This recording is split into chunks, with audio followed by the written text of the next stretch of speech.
The story of planet growth. This video is purely for entertainment and does not infringe on copyrights or laws. The rights to the novel and image belong to the original author. We do not claim ownership. Don't like waiting and want to listen to this fanfic in full now? Subscribe to our Patreon, where you'll find the best fanfics. Chapter 51 Dragon Clan Heritage. The blood flowers blooming and the killing spread throughout the ocean. All the luck of the ocean was transferred to the luck of the Dragon Clan with the killing of the Dragon Clan. As the Dragon Clan killed more, the luck of the Dragon Clan became more and more huge. In the end, the entire ocean was wiped out by the Dragon Clan's 3 years of killing without a butcher's knife. The huge luck that was transferred with it, however, forged the existence of the Dragon Empire. In this bloody killing, a large number of Dragon Clans and non-Dragon Clans fell in this war, and their souls collapsed and then drifted throughout the ocean, becoming the capital for the Dragon Clan to grow stronger. A large number of soul particles promoted the rapid birth of dragon descendants and expanded the sphere of influence of the Dragon Clan to the entire ocean. Under the cover of the seawater, a large number of various dragon descendants wandered in the deep sea. These marine ecosystems composed of dragon descendants once made the ocean, which once coexisted with death and blood, more prosperous. In the deep sea, in a dragon palace made of countless rocks, Aoshan, who has turned into a human body, sits in the center of the dragon palace, quietly feeling the flow of the Dragon Clan's luck with his own soul. In this unprecedented ocean war, the history of marine life and the expansion history of the Dragon Clan have launched a fierce confrontation. This confrontation between life and death has turned into countless historical fragments, which have entered Aoshan's soul, so that Aoshan can strengthen his own soul and become more powerful. History is a wonderful thing. Looking back on history can summarize experience, looking back on history can correct mistakes, and looking back on history can take on the weight from history, thereby strengthening the soul. And the magnificent momentum contained in the history of the entire Dragon Clan's expansion is so heavy. Aoshan takes on the history of the entire Dragon Clan with his own soul. At the moment, when Aoshan's soul comes into contact with the history of the Dragon Clan, a large amount of historical information washes Aoshan's soul, and the various information contained in the history of the Dragon Clan enriches Aoshan's knowledge and experience. At this time, Aoshan, who inherited the history of the Dragon Clan, was like a student who was humbly seeking advice. He was looking for ways for the Dragon Clan to become stronger from the great mentor of the Dragon Clan history. As the saying goes, 3 cobblers are worth 1 zhuge liang. No matter how wise a genius is, he can't compare to the crushing of a great civilization history. The strong create history, and history breeds the strong. When Aoshan accepted the baptism of the Dragon Clan history and became stronger, in the ocean, the forces belonging to the Dragon Clan are fighting fiercely with the Sky Race. The grievances between King Jinpeng and Aoling are expanding with the expansion of the Dragon Clan, thus becoming hatred between the two forces. Aoling, who occupies a high position in the Dragon Clan, can influence the development direction of the entire Dragon Clan to a certain extent. Coupled with Aoshan's previous oath, it can be said that as long as King Jinpeng does not die, the war between the Dragon Clan and the Sky Race will never stop. Countless birds soared in the sky, swooping down from the sky from time to time, thus confronting the Dragon Clan. The magic power of both sides attracted the spiritual energy of heaven and earth that permeated the surroundings, thus creating a series of devastating natural disasters. Endless storms swept over the ocean, killing people. From time to time, a large number of birds fell from the sky into the ocean, turning into food for the dragons. From time to time, dragon descendants were swept into the sky and eventually cruelly torn into pieces. In this cruel and fierce confrontation, Aoshan, who was behind the dragons, and King Jinpeng, who was behind the Sky Race, were silently recovering their strength in order to prepare for the future war.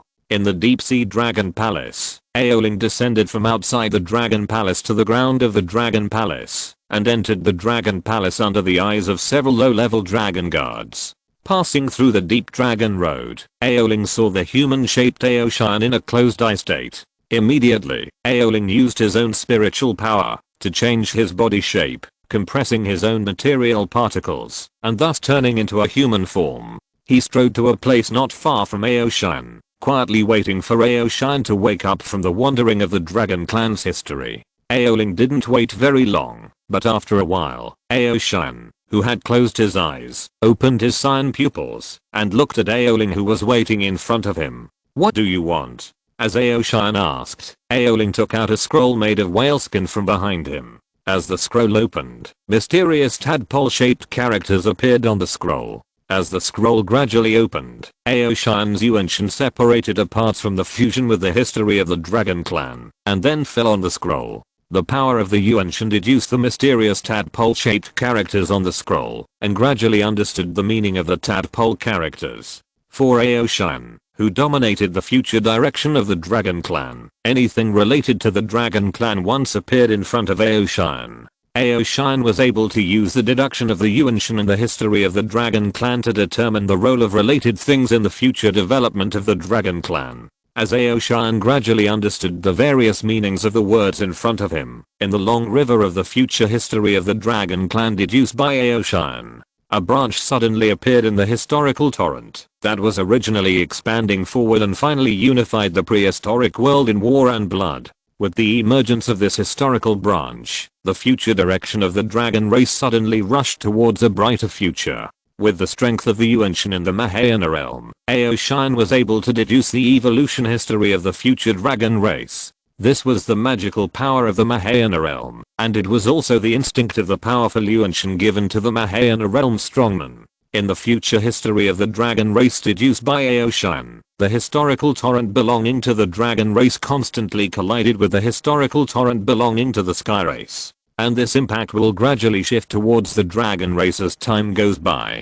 After all, compared with the unified dragon race, the war potential of the sky race and the alliance state is too weak. In the future history, deduced by Aoshin, based on the information collected from the past history, the sky race will be completely disbanded because of the defeat of King Jinping. At that time, the dragon race will automatically become the strongest race in the prehistoric world. However, this result will be decades later. At that time, due to the inaction of King Jinping, other bird tribes in the sky race suffered heavy losses. Eventually, other bird tribes were passive in fighting, and Aoshin found an opportunity to hit them, and finally disintegrated the entire sky race alliance. And now, with the appearance of the dragon characters deduced by Aoling, the time for the dragon race to unify the prehistoric world has been greatly advanced. The historical inheritance stage of the dragon race at this time is among the high-level dragons in the Yuanshan realm. No mistake, one sentence, one post, one content, 1619, one book, one bar, one look. Because the various skills belonging to the dragon race are abstract, they are not in the Yuanshan realm. High-level dragons cannot understand it at all. Therefore, only higher-level dragons can accept or spread the inheritance of the dragon race with their Yuanshan. This transmission method that relies purely on the Yuanshan is too consuming and will kill the future potential of the dragon race. But out of no other way, the inheritance of the dragon race can only rely on the Yuanshan of the higher level dragon race to spread. And now, with the appearance of the dragon characters, Aoshin can completely record some simple inheritance on paper with dragon characters. Eventually, the dragon clan's inheritance method will be extended to the lower dragon clans, ultimately achieving the goal of expanding the potential for war. Chapter 52 Sky vs Ocean. Just as Aoshin and Aoling were discussing the future of the dragon clan, outside the dragon palace, a huge sea dragon returned from the front battlefield. With serious injuries all over his body, he directly entered the dragon road of the dragon palace. Boom. Boom. Boom. The sound of a truck hitting a city wall continued to ring in the dragon road, and the huge sound echoed throughout the dragon palace. Well, as the sea dragon broke into the dragon palace, Aoshin's Yuanshan, which was spread throughout the dragon palace, began to operate at full capacity. From the scars all over the sea dragon's body and the various states of the sea dragon, he finally deduced the purpose of the sea dragon coming here. King Jinping, are you finally unable to sit still? Well, instead of dragging time and wasting the precious lives of my dragon warriors, it's better to send you back to heaven and earth directly. Boom. The sea dragon, who arrived at the Dragon Palace Hall like a roller coaster in the Dragon Road, was about to speak when he saw Aoshan. Aoshan waved his hand and said to Hailong, "I already know what you want to report. Go down and recuperate." When Hailong was in a state of confusion, Aoshan said directly to Aoling, "Let's go and see how Big Brother will avenge you." Immediately, Aoshan's soul was directly withdrawn from the Dragon Palace. In an instant, the entire Dragon Palace collapsed into an illusion and finally disappeared into the sea. It turned out that the so-called Deep Sea Dragon Palace was just a simulated building formed by Aoshan using his own soul to forcibly condense the surrounding material particles. The advantage of this kind of building is that it can be used at any time, but the disadvantage is that once the forced shaping of the soul is lost, it will directly collapse into its original appearance. This is because Aoshan's Dragon Palace is only a building shaped from a macro perspective, just a model. After the Dragon Palace disappeared, Aoshan rode the power of the ocean in human form and swam out to the surface of the sea. As Aoshan entered the Mahayana realm for a longer time, Aoshan became more and more adept at mastering the natural energy of the prehistoric star.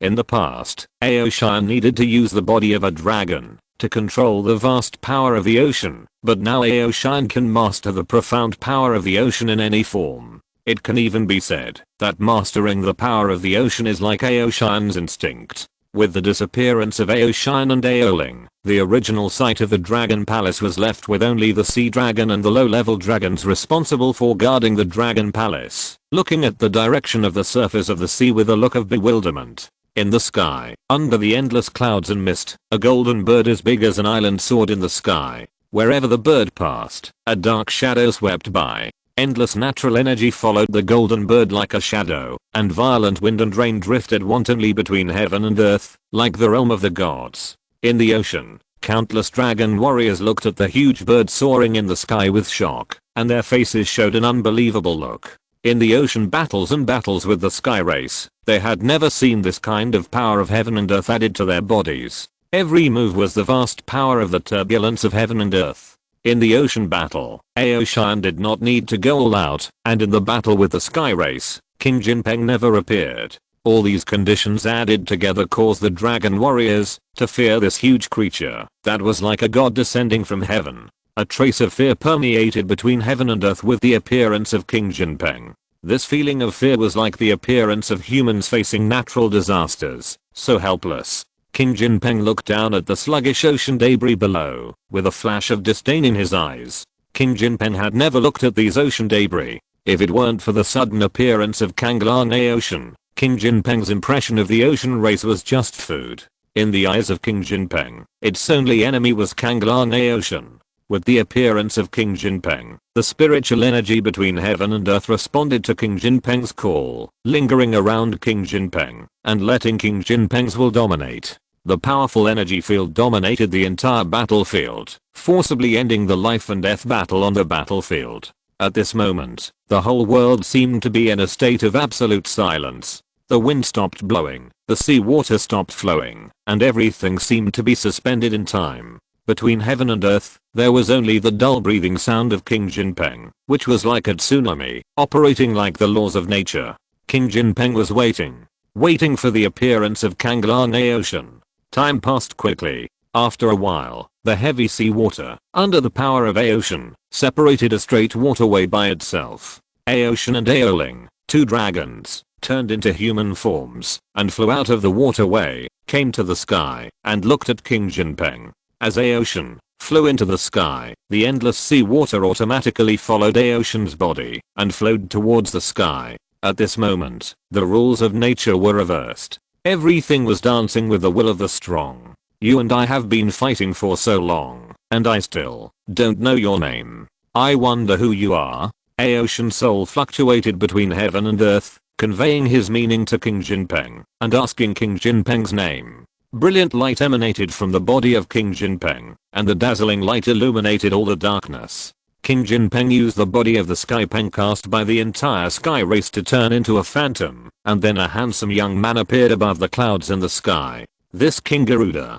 This King Aoshan. As the souls entangled, Garuda and Aoshan informed each other of their names. Aoshan looked at Garuda in front of him with his cyan pupils and said indifferently, "Since you and I already know each other's names, then, miscellaneous hair, miscellaneous, are you ready to die?" Boom. The violent storm was turbulent between heaven and earth with the will of Aoshan and Garuda, and the endless wind and clouds and sea water were stirred together. The natural wonder, the dragon sucking water, took shape under the will of the two great beings. Kill. With Aoshan and Garuda's declaration of war, countless dragon warriors and birds rushed to the battlefield from the rear. At this moment, the sky and the sea connected everything, and death and killing complemented each other on the battlefield. Countless blood fell from the sky into the ocean, life withered like flowers, and eventually everything returned to darkness. Aoshan, who turned into a blue dragon, and Garuda, who turned into a sky rock, were like the true gods of the sky and the sea, each representing the power of the sky and the sea, and launched a fight between life and death. Chapter 53, Thunder Tribulation. The sky is turbulent, the ocean is turbulent, and everything between heaven and earth is constantly changing under the influence of two huge energy interference sources. On the prehistoric star, Aoshan and Garuda are like order destroyers at this time. They wantonly extract the material particles that maintain the operation of natural rules, thus causing all kinds of powerful offensives that destroy the world. Under this brute force impact that does not care about the natural rules, all the old natural rules are forcibly distorted and changed. Snap, snap, snap. Countless broken ice crystals are scattered in the sky and the ocean like scattered raindrops. These broken ice crystals are like the tentacles of Kanglan Aoshan, searching for traces of the existence of Jinpeng King Garuda in the world. Fighting in the sky, the home court of Jinpeng King, even if Aoshan has mobilized endless seawater to the sky in advance, thereby creating an environment that is conducive to his own battle. But this cannot completely erase the advantage of Jinpeng King in the sky domain. For example, now, the familiarity with the sky domain allowed King Jinpeng to merge directly into the air the moment he turned into a human form, turning into invisible air, and fighting Kanglan Aoshan in the shadows. For the Mahayana realm masters, the specific form of their existence has long been no longer fixed. They can be wind, rain, or even a cloud in the sky. The only difference is that they are familiar with that form. The deep cold light, like a bitter winter, attached to Aoshan from behind like a shadow. The storm blade formation formed by the sharp wind blades was like a maggot attached to the bone, madly attacking Kanglan Aoshan's fatal weaknesses. These fatal weaknesses are not the heart or brain that ordinary people think. Such fatal weakness is composed of clear targets. Instead, they are composed of material particles to form the various structural connection points of Aoshan's body, just like the beams and pillars that support the existence of a house, or the gear connection points of precision equipment. For the Mahayana realm masters, they do not have a fatal weakness. The only way to kill them is to directly destroy the space where their souls exist with absolute power, or to imprison them, bit by bit, to erase the soul imprints of the Mahayana realm masters on the material particles. The position attacked by the endless storm formed by the sword formation of the golden pen King Garuda is the material structure connection point that maintains the existence of Kanglan Aoshan. Once Aoshan is hit by the golden pen King Garuda, the consequence is that the energy flow of Aoshan's body is blocked, and finally the endless fatal attacks hit Aoshan's body without pulling, so that Aoshan loses a battle.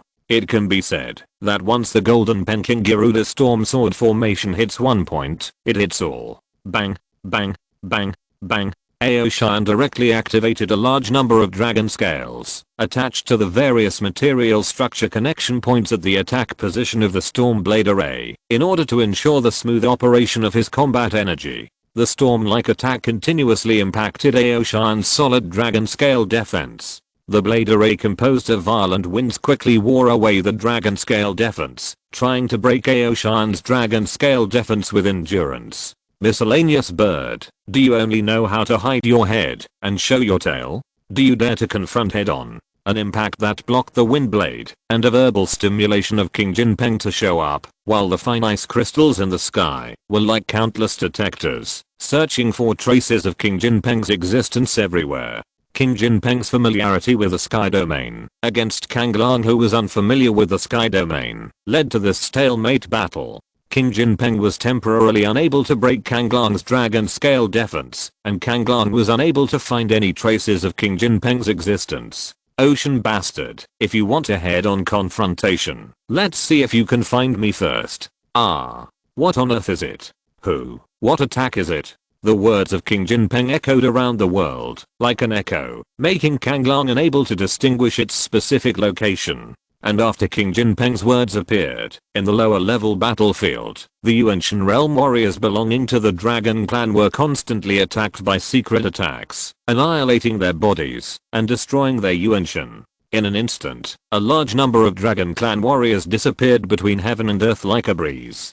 Damn mixed-haired bird, you force me to do this. Since I can't find your trace, let this world expose your whereabouts. Immediately, Aoshan quickly shuttled through the sky, avoiding the storm blade formation that followed him like a shadow, and looked at the dragon warriors who kept dying below. A roaring dragon roared between heaven and earth, and the incomparably huge energy fluctuations burst out from Aoshan's body like a small sun. A large amount of atomic level matter shattered and cracked, and endless light bloomed between heaven and earth. No mistake. As Aoshan released all the energy in his body without reservation, the entire Hanghuang star was turbulent. Endless thunder appeared above Aoshan's head like the anger of heaven and earth. The ferocious black ink colored thunder fell like the will of heaven and earth, wanting to kill this rebellious god who dared to transcend heaven and earth and strip himself of his connection with Hanghuang.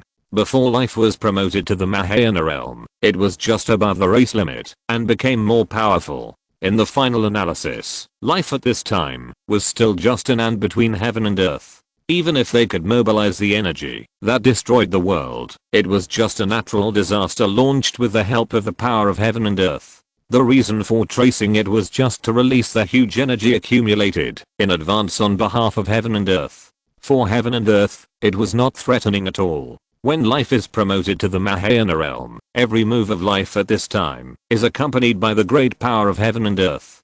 To a certain extent, they are a small world existing in the prehistoric star. This kind of tumor, like the one existing in the human body, is fine if it is well behaved between the prehistoric world and heaven and earth will treat it as non-existent. And if this superlife form that plunders the material existence basis of the prehistoric world tries to leave the prehistoric world, then the stress response from heaven and earth will undisguisedly kill this restless superlife form. This is certainly not that the prehistoric star has produced an existence like the will of the world. This stress response is just the squeeze from the change of the material structure of the prehistoric star. Originally, the prehistoric star was a complete world, but now Aoshan has to carry part of the material structure out of this world, so at this time, the reorganization pressure from the change of the structure of the prehistoric star will be borne entirely by Aoshan himself. Chapter 54. Let's resume the two updates. I found that since the third update, the performance has dropped significantly. In this case, I will not pursue speed anymore. Let's just pursue quality honestly. I'm very sorry. 2 updates today. If you're listening to this novel on a channel other than Fanfic World, it means they downloaded and uploaded it without effort. We cordially invite you to visit our channel, Mundo Fanfic Novelos. There you'll find the original version of this story and you can explore many other novels of various genres. We're waiting for you to immerse yourself in a world of incredible novels. Chapter 55, Cosmic Orbit. The immense pressure surged towards Aoshan from all directions, squeezing Aoshan's divine body, which was about to break away from the prehistoric world, like glass about to break, making a harsh and ferocious crackling sound. As Aoshan's divine body and the material structure of the prehistoric world split, the particle state between the material structure of the divine body and the material structure of the world began to rub against each other frantically. Endless and heavy thunderclouds began to gather in the sky, and the dark and ferocious lightning shuttled through the dark thundercloud storm like thunder dragons. Feeling the pain caused by this huge pressure from the world to his soul, Aoshan smiled grimly at Garuda hidden in the corner of the sky. All dragons, retreat to the deep sea. The farther you hide, the better. Following Aoshan's order, the entire dragon clan quickly disappeared from the surface of the ocean like an elite force that obeyed orders.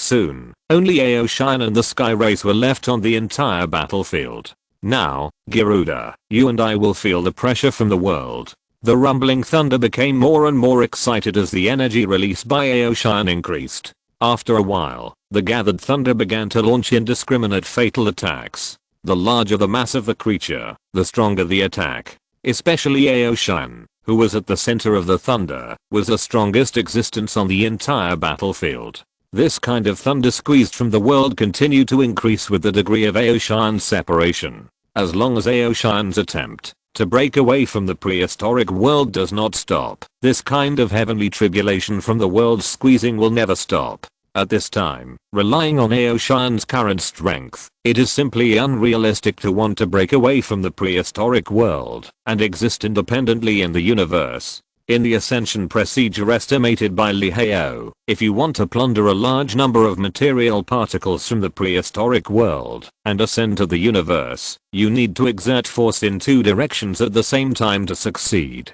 First, the powerful ascension accumulated by the ascender pushes the ascension of the Mahayana body, and second, it is guided by the strong interference force in the strong interference area of the Yuanshi star. Only when both conditions are met, the ascension program can be successful. And now, before the Yuanshi star has reached the predetermined position, Aoshan rashly uses the Yuanshan to push the ascension of the Mahayana body.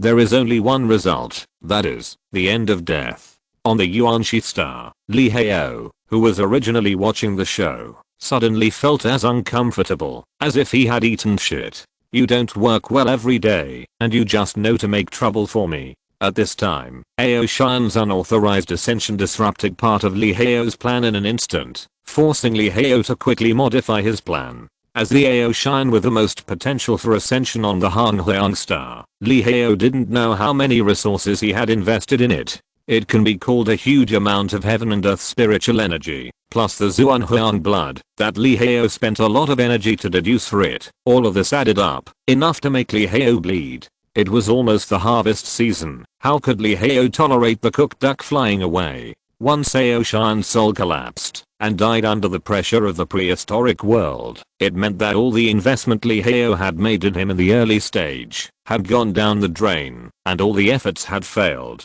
Looking at Aoshan, who was fighting fiercely with Garuda at this time, Lee Heo really wanted to strangle it to death. But when he thought of the consequences of Aoshan's death, Lee Heo had to forcibly suppress the little flame of anger in his heart and help Aoshan wipe his ass. Just wait and see how I will deal with you in the future. Dare to plot against me, I will let you know how cruel the price of offending me is. For Lee Heo, all the things that happened on the prehistoric star were forcing Lee Heo to make a choice. It's just that most of the lives simply don't have the ability to let Lee Heo make a choice among the limited choices, thus leading things to a situation that is beneficial to him. Only a small number of powerful creatures, like Aoshan, have the hope of transcending the prehistoric world, and thus can bring benefits to Lee Heo. Generally, Lee Heo has to clean up their asses for the things they do by chance, because almost all the things done by the strong at this level are related to Lee Heo's interests, so even if Lee Heo wants to ignore it, he can't. But this does not mean that Lee Heo will not settle accounts later. But now, Lee Heo has to solve the trouble of ascension for Aoshan. On the Yuanshi star, as Lee Heo's will conveyed his orders to the god particles lurking on the prehistoric star, a large number of god particles began to gather on the surface of the prehistoric star, thus forming a cosmic orbit around the prehistoric star in the space not far from the prehistoric star.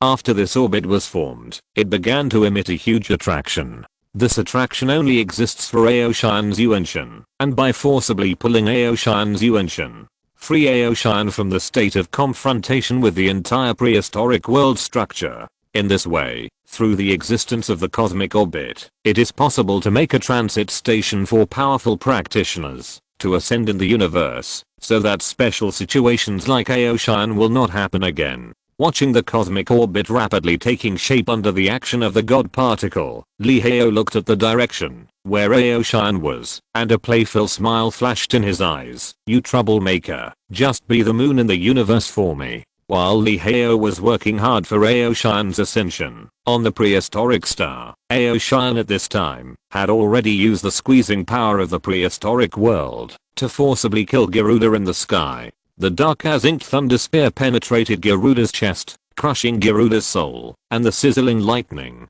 kept wandering around Garuda's body, blocking any escape behavior of Garuda. Threads of crimson blood dripped from Garuda's body into the ocean, turning into a raging river of blood, dyeing the entire sea red. No mistakes. One song, one post, one content, 1619, one book, one bar, one look. The body of Mahayana strongman is very large, and often a drop of blood may be a river.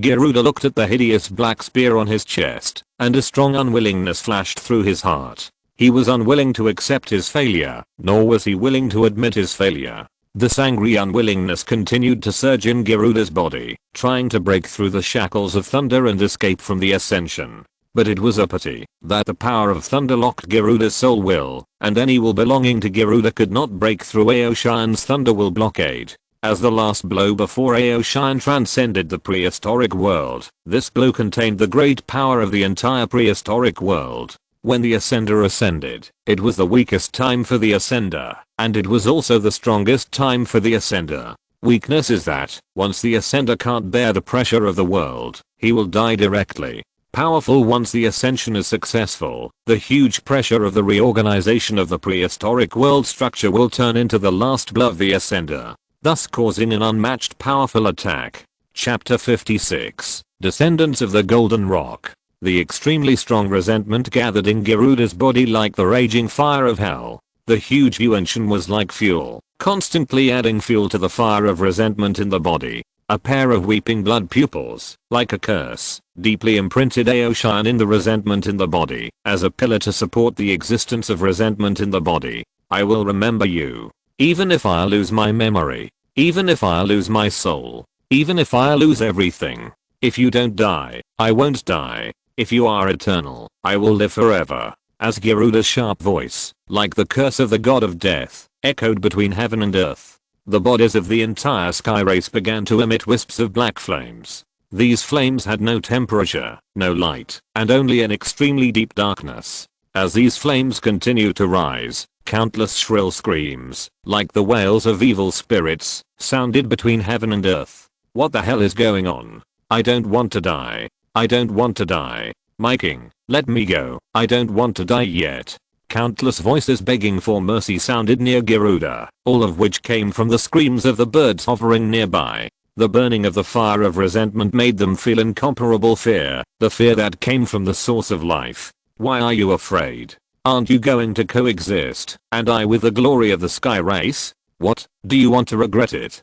But, unfortunately, you don't have the power to regret it. When I cast the Thunderword, I said that only those who inherit the glory can join the sky race. Since you have joined, it is irreversible. Now, use your resentment, your hatred, and all your strength to curse. You will be with me forever. Puff. A large mouthful of dark blood spurted out of Garuda's mouth. With the appearance of this dark blood, Garuda simply tilted his head and completely disappeared between heaven and earth. Only the fire of resentment in its body remained, still burning and boiling with Garuda's divine body and the remaining spirit. With the death of Garuda, the thunder spear also disappeared. But at this time, Aoshan did not feel at ease at all. Garuda's death was too abnormal. Sure enough, in just a moment, with the death of Garuda and the dissipation of the thunder spear, the fire of resentment in Garuda's body rose up with a bang, swallowing up everything that Garuda left in the original place. So far, in the prehistoric world, everything about Garuda has disappeared.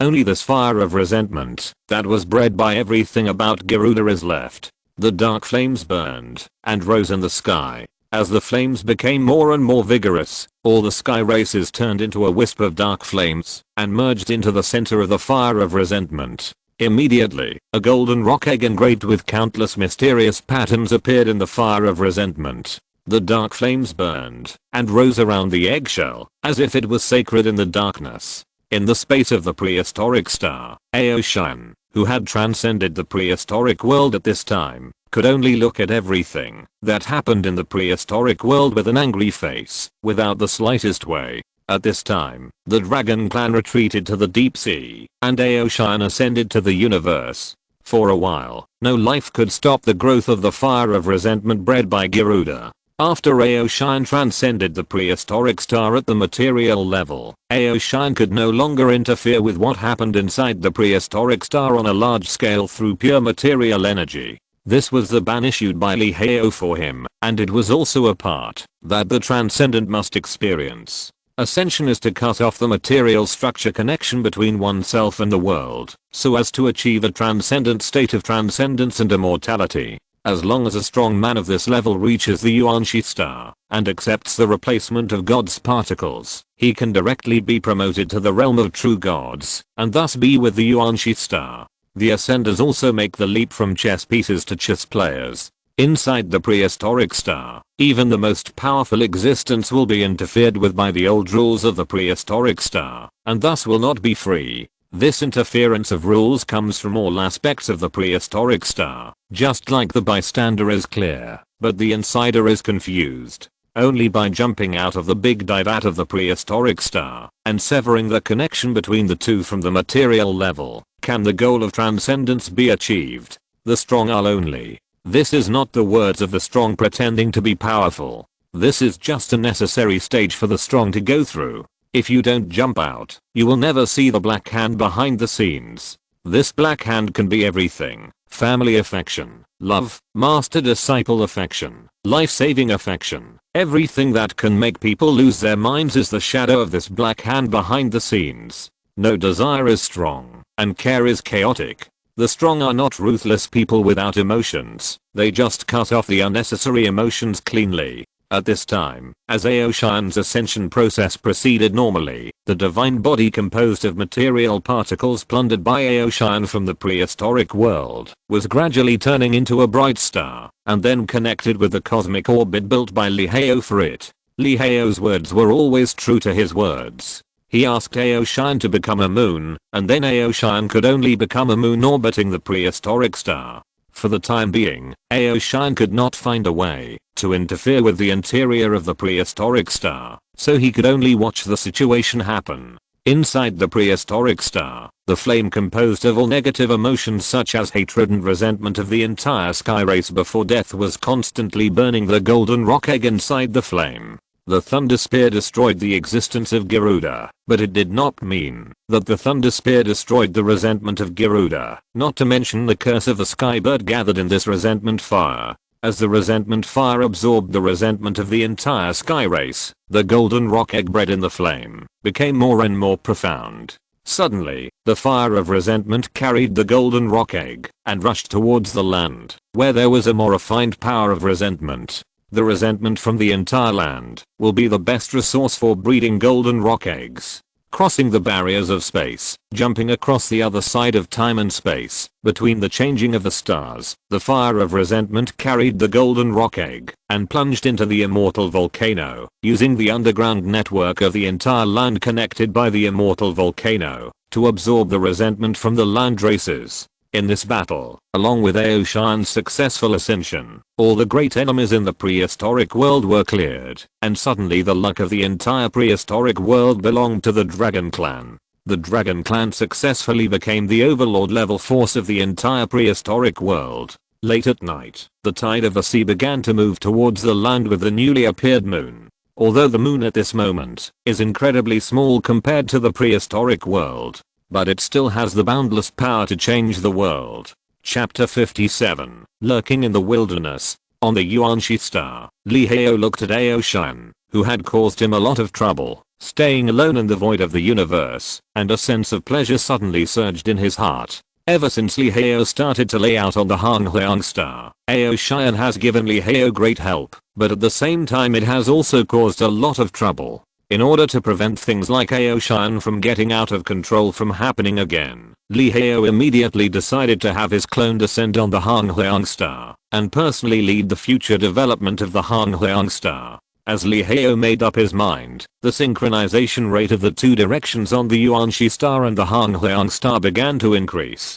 Compared with Lee Heo's body on the Yuanshi star, a physical body belonging to Lee Heo was synchronously constructed on the Hangliang star. A physical body with flesh and blood, not a pure energy aggregate. The last time Lee Heo descended on the Hangliang star, the way he descended was the descent of consciousness. that is, using the potential consciousness in the God particles to combine a consciousness body of Liheo. This way of coming is Liheo's strongest way of coming. It is like a god coming to the mortal world. It is the time when the presence and power are the strongest. However, the flaws of this way of coming are also huge. That is, once Liheo uses this way to come, it will cause the spiritual energy of the heaven and earth in the entire Han Huang star to be turbulent, resulting in unpredictable consequences. And this way of coming cannot be used easily. If it is used too many times, it will be easy for people to develop flaws. A good fighter has no illustrious merits. A good doctor has no brilliant name. Instead of waiting for things to get out of control, it is better to completely wipe it out in one fell swoop before things happen. And the arrival of the clone is also a means to prevent accidents from happening frequently. The arrival of consciousness is the strongest time, and also the weakest time. Strong before no one notices the flaw, that is, the time of invincibility. Weak after the flaw is noticed by others, that is, the time of death. Through the control of a large number of small stages, and then constantly reversing the progress of the general trend. In the end, to create a brilliant trend, this is the kingly way. Void coordinates, map inside the Great Desolation Star, land life level, mortal synchronization rate is turned on 0.1%, 0.10%, 0.23%, 0.56%. 0.100%. A series of programs similar to progress bars appeared in Liheo's consciousness, and as the progress bar continued, on the land of the Great Desolation Star, a human-shaped phantom of about 2 meters is constantly condensing Liheo's own flesh and blood body with a core foundation. Under the guidance of the spiritual energy of heaven and earth, a large number of material particles with human genetic structure began to attach to the phantom of Liheo's clone, constantly forming skeletons, organs, blood, skeletons, neurons and other unique states of carbon-based life forms. With the advancement of time and Liheo's control, a complete human male body was formed on the Great Desolation Star in a short while. A small number of soul particles carrying Liheo's memory combined with the spiritual energy of heaven and earth in the body, thus completing the first step of the evolution of the life form, the Golden Core Elm. In this way, Liheo's body can survive more smoothly on the Great Desolation Star. This time, Liheo gave his clone the most basic giant and realm body, and did not give any more plugins. After all, Liheo wanted to use his clone to detect the abnormalities on the Han Huang star, not to go to the Han Huang star for fun. Only with relative equality can we experience the gap. Otherwise, there will be a split between the existence of money for the rich and the existence of money for ordinary people. He opened his tightly closed eyes, and a ray of light flashed in his dark pupils. The excessive soul energy leaked out, causing a huge pressure to appear around Liheo. As soon as this huge pressure appeared, it was immediately centered on Liheo, and within a radius of hundreds of meters, there was silence. Holding his hands tightly, sensing the solid feeling from the flesh, Liheo actually felt a little strange. I haven't used pure physical activities for many years, and I'm really not used to it. Since Liheo turned into the planetary will of the Yuanxi star, most of Liheo's activities have been completed through particle transmission. After all, purely relying on the movement of material distance, compared with the instant arrival of particle transmission, is really an incredibly slow means of movement. As Liheo gradually adapted to this new body, the leakage of the soul pressure in Liheo's body gradually weakened until it completely disappeared. Liheo raised his head slightly, looking at the thick black fog in the sky, and couldn't help shaking his head and said, "What are those guys doing?" Exclamation mark. Why haven't they solved the air problem on land? Is it true that in the eyes of these guys, only the sea is the center of the prehistoric world? At this time, Liheo was really helpless about the Dragon Clan that occupied the dominant position in the prehistoric world. He didn't care about the environmental problems of his own territory at all. What kind of prehistoric overlord is this? What's the difference between this and a beast? However, I still don't have the qualifications to take care of these things now. Let's raise the realm of this body to the realm of the soul first. As Liheo made up his mind, Liheo sat cross-legged directly, controlling the golden elixir in his body to keep running through his mind. As the golden elixir operated, the spiritual energy of heaven and earth between heaven and earth also began to gradually penetrate into all aspects of Lee Hao's body. As these spiritual energy of heaven and earth were absorbed into the golden elixir, the natural element that followed the spiritual energy of heaven and earth and moved continuously also entered Lee Hao's body. These natural element were the metal element that permeated between heaven and earth. No mistake. Through the operation of the golden elixir, attracting the spiritual energy of heaven and earth, fusing metal element and so on. Thus, Lee Hao's human body continued to evolve to a higher level. The golden elixir is the product of the combination of spiritual energy and soul. Through the golden elixir, a device that controls metal element, life can complete the passive evolution of the body, thus ushering in the transition of life. This evolutionary process relies purely on the promotion of time. Before there is a high-level life transition direction, all life evolution must rely on the promotion of time. Even Lee Hao is no exception in this evolutionary process. And the so-called high-level life transition direction is a powerful genetic composition similar to the Dragon Clan. Only the direction of the powerful biological transition that has completed evolution has reference value. For Lee Hao, it is so stupid to complete the life transition of the dragon race with a human body. The basic structures of the two are different. The consequence of rashly evolving in the direction of the dragon race is gene collapse, especially now that there is no trace of Zhuanghuan blood in Lee Hao's body. So Lee Hao can only rely on the operation of the golden elixir to passively complete the process of life transition. Fortunately, this process is not very complicated for Lee Hao. Compared with wild beasts, Lee Hao, who can complete evolution through internal vision, has a great advantage.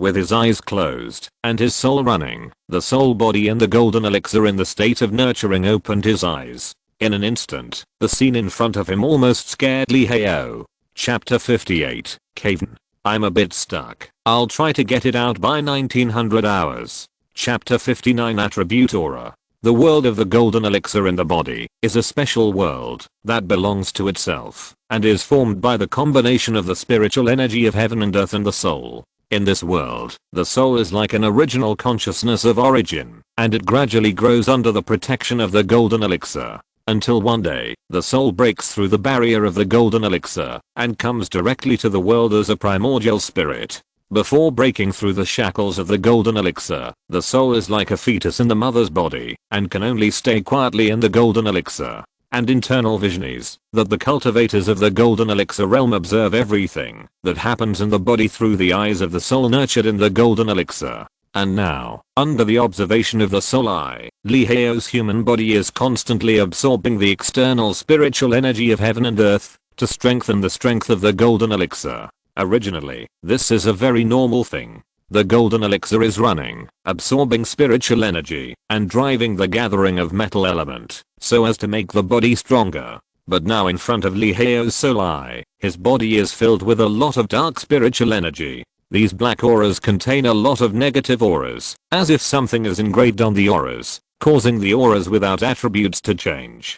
Fuck, what's going on? The change of auras was also extremely surprising to Lee Hao. Lee Hao could feel that he had not lost the control of auras, but this layer of negative emotions attached to the surface of auras was not under Lee Hao's control. With the body of the soul, Lee Hao tried to touch the surface of the golden elixir that bound his soul. Almost in an instant, the overwhelming resentment, killing, death and other negative emotions poured into Lee Hao's soul like a backflow of rivers, trying to turn Lee Hao's consciousness into a slave of emotions. However, for Lee Hao, it was still 8 million years too early for this mere negative emotion to infect Lee Hao's consciousness. If Lee Hao was so easily disturbed by a mere negative emotion, then Lee Hao would have fallen into the boundless universe void long ago. Quietly feeling a lot of negative emotions pouring into his soul like 100 rivers returning to the sea. Through personal experiments, Lee Hao finally understood the origin of the spiritual change.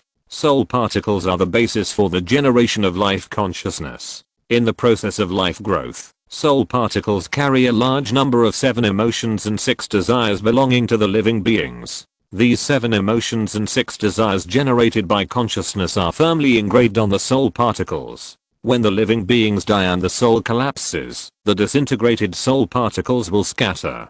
After being illuminated by the light of the stars, the 7 emotions and 6 desires carried by these soul particles will completely disappear. If you are lucky, the disintegrated soul particles will be reborn and then give birth to life consciousness, and if you are unlucky, the soul particles will completely disappear. This is the process of normal evolution of the planet. And now, with Liheo's spiritual energy descending on the prehistoric star, a large amount of spiritual energy combines with soul particles to produce souls and form golden elixirs. Those 7 emotions and 6 desires that should have disappeared under the light of the stars after the death of the living beings survived because of the spiritual energy. And it merged with the aura, so that the aura without attributes had attribute characteristics. The fire of anger, the flame of desire, the cold ice and other attribute auras generated by the emotions of living beings also spread throughout the prehistoric world with the movement of auras. And the place where the attribute auras are most densely present is the prehistoric land.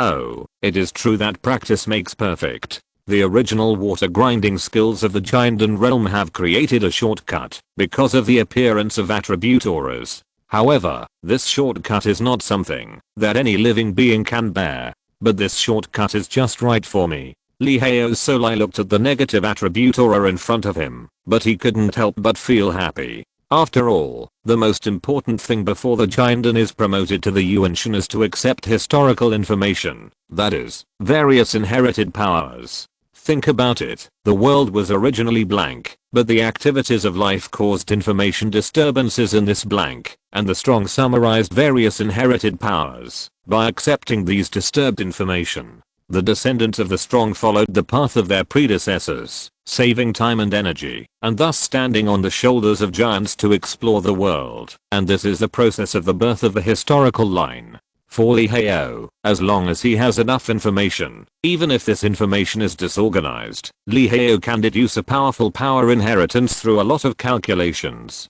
But before, Liheo was distressed that, because wisdom had just been generated in this world, the information disturbance in the world was not complicated. Coupled with the isolation produced by the attributeless aura, the two conditions added together, resulting in even Liheo having to go through the water grinding work before he could be promoted to the Yuanshan realm. Now, the appearance of attribute aura is equivalent to the birth of a large amount of disturbing information for all living beings in advance. It's just that this kind of disturbing information is a benefit for the strong, but for the weak, it is a disaster. For example, the fetus originally lived in the mother's body, and its cognition of the world was blank. At this time, the fetus's consciousness growth depends entirely on the promotion of time. And now, before the fetus is born, the influence from the outside world has interfered with the fetus's new consciousness in advance. These information from the outside world promotes the growth of the fetus and accelerates the process of the birth of consciousness so that the consciousness of the fetus can be conceived in advance. The advantage is that after the fetus is born, its growth rate is several times that of other creatures. The disadvantage is that the interference from the outside world determines the future development direction of the fetus in advance, cuts off the fetus's other roads, and makes it only stubbornly stick to one road. No mistakes, one song, one post, one content, one 6, one 9, one book, one bar, one look. And this process is the process of nurturing the soul. The normal soul has all attributes, but grows slowly. The soul nurtured by the attribute aura is a single attribute, but grows rapidly. It seems that the soul nurtured by the attribute aura is very powerful, but don't forget that the attribute aura is interfered by the power of emotions. If you are not careful, you will be possessed and then controlled by emotions. Of course, it cannot be denied that there are always miracles in the world, and there are always such geniuses who can pass through the single attribute road and then understand all the laws. But the reason why miracles are miracles is that they are very rare. Let's use the fetus as an example. The fetus conceived by time is a newborn. It is full of curiosity about the world and yearns for everything in this world. The fetus conceived by information interference has already had some cognition of the world before it is born. Coupled with the subjective cognition of the source of information interference, what is conceived is just an accessory that is difficult to get rid of the source of information interference. Not every living being is independent. Most living beings are blindly obedient. The Lord God needs to be independent, and the subordinate God only needs to follow. Everything has been decided from the beginning. Chapter 60 Tribulation, Suffering. Sensing the attribute aura that kept pouring into his soul, Liheo thought about it and began his own cultivation journey. Because of the interference information carried in the attribute aura, all the original plans were scrapped. Instead, a new plan was implemented. Liheo's original plan was to correct the human genes at this time, after reaching the Yuanshan realm. Thus, he became a dragon, and promoted the development of the dragon clan as a wise man of the dragon clan, thereby gaining civilization information in the process of the dragon clan's development. Now, because of the existence of attribute aura, Liheo's strength growth can reach the highest in a short time. In this way, Liheo will naturally not join the dragon clan, and be bound by the rules of the dragon clan. This time, the plan Liheo made for himself was to be the question setter. With his own powerful strength, he provoked disasters everywhere in the prehistoric world and set questions for all living beings. Those who solve the answer will naturally survive the catastrophe, and those who can't solve it will just die. The aura forms the outer layer of the golden elixir, guarding the safety of the soul, and the negative emotions carried in the aura are absorbed by Liheo into his soul. In an instant, the sky and the earth changed color, and in the blink of an eye, Liheo appeared in a dark world. Liheo opened his dark eyes and observed the world around him. When he saw the zombies all around him, Liheo said calmly, "It turned out to be an illusion formed by reflecting the most fearful things in the hearts of living beings.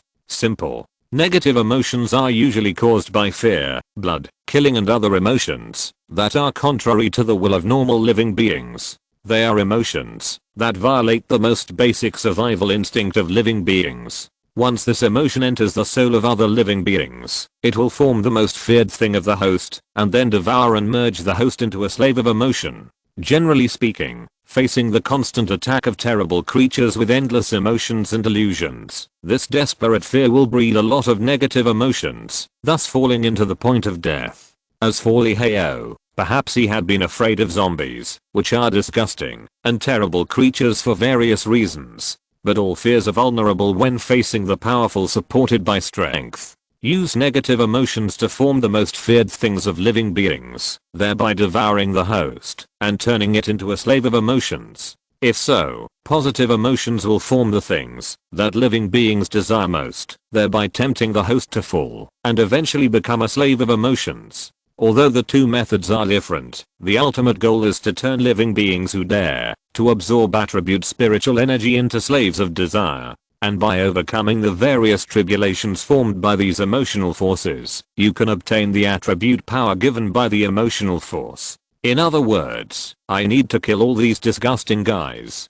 After Liheo quickly understood the rules of this tribulation, the group of zombies that permeated around Liheo began to slowly wander towards Liheo in the center, as if driven by some force.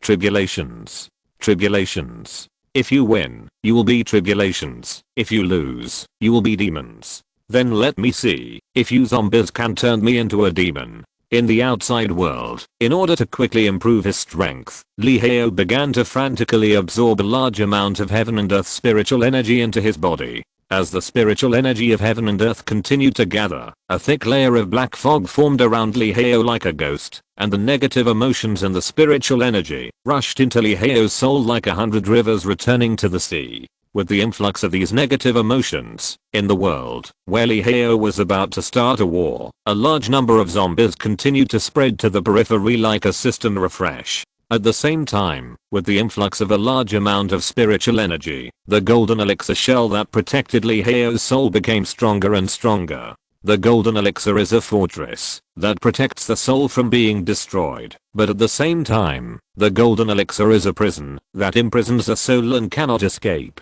If you want to become stronger, you must absorb a large amount of spiritual energy from heaven and earth, and the influx of a large amount of spiritual energy from heaven and earth will continuously strengthen the golden elixir that protects the soul. If you want to break through the golden elixir and advance to the primordial spirit, you must break the shackles of the golden elixir. The relationship between the soul and the golden elixir is that of the guardian and the protected, and the relationship between the prisoner and the prisoner. If you want to advance to the primordial spirit, you must control the balance between the golden elixir and the soul. That is, it is necessary to ensure that the golden elixir is not too weak, otherwise it will not be able to learn more magical powers. It is also necessary to ensure that the golden elixir is not too strong, otherwise it will be difficult to advance to the primordial spirit. If the fetus stays in the mother's body for too long, it will become a dead fetus. If the fetus stays in the mother's body for too short a time, it will be congenitally deficient. Normal cultivation should be to calm the mind and cultivate the nature, improve a section of skills, and then stabilize it over and over again, and finally break through naturally. But now, the method taken by Lee Heo is exactly the abnormal method, which is also the difference between the right way and the side door. Don't pursue stability, only pursue strength. Either die on the road to becoming stronger, or completely step into the supreme realm. In the dim world, dark clouds covered the entire sky, and the blood-red thunder was like a ferocious thunder dragon, shuttling through the thick clouds. On the earth, Lee Heo faced the countless number of zombies with his own strength, and treated them indifferently. "Let me see what you have to devour me." His eyes were tightly closed, and then opened again. A scarlet color appeared in Lee Heo's pupils, and twisted bloodlines flowed above Lee Heo's pupils. Boom. A hideous and twisted thunderbolt struck down from the sky, turning the blood-covered ground into a blood-filled rain curtain. No mistake, one sentence, one post, one content, 1619, one book, one bar, one look. And at the moment when the thunderbolt struck down, Lee Heo's figure suddenly appeared less than 30 steps away from the zombie group like a ghost. As Lee Heo's breath appeared in front of the zombie group, roar, roar, roar. One after another, the hideous roars, like the roars of evil beasts, turbulent between heaven and earth. Immediately, the zombie group, as numerous as a vast ocean, rushed towards Lee Heo at an incredible speed.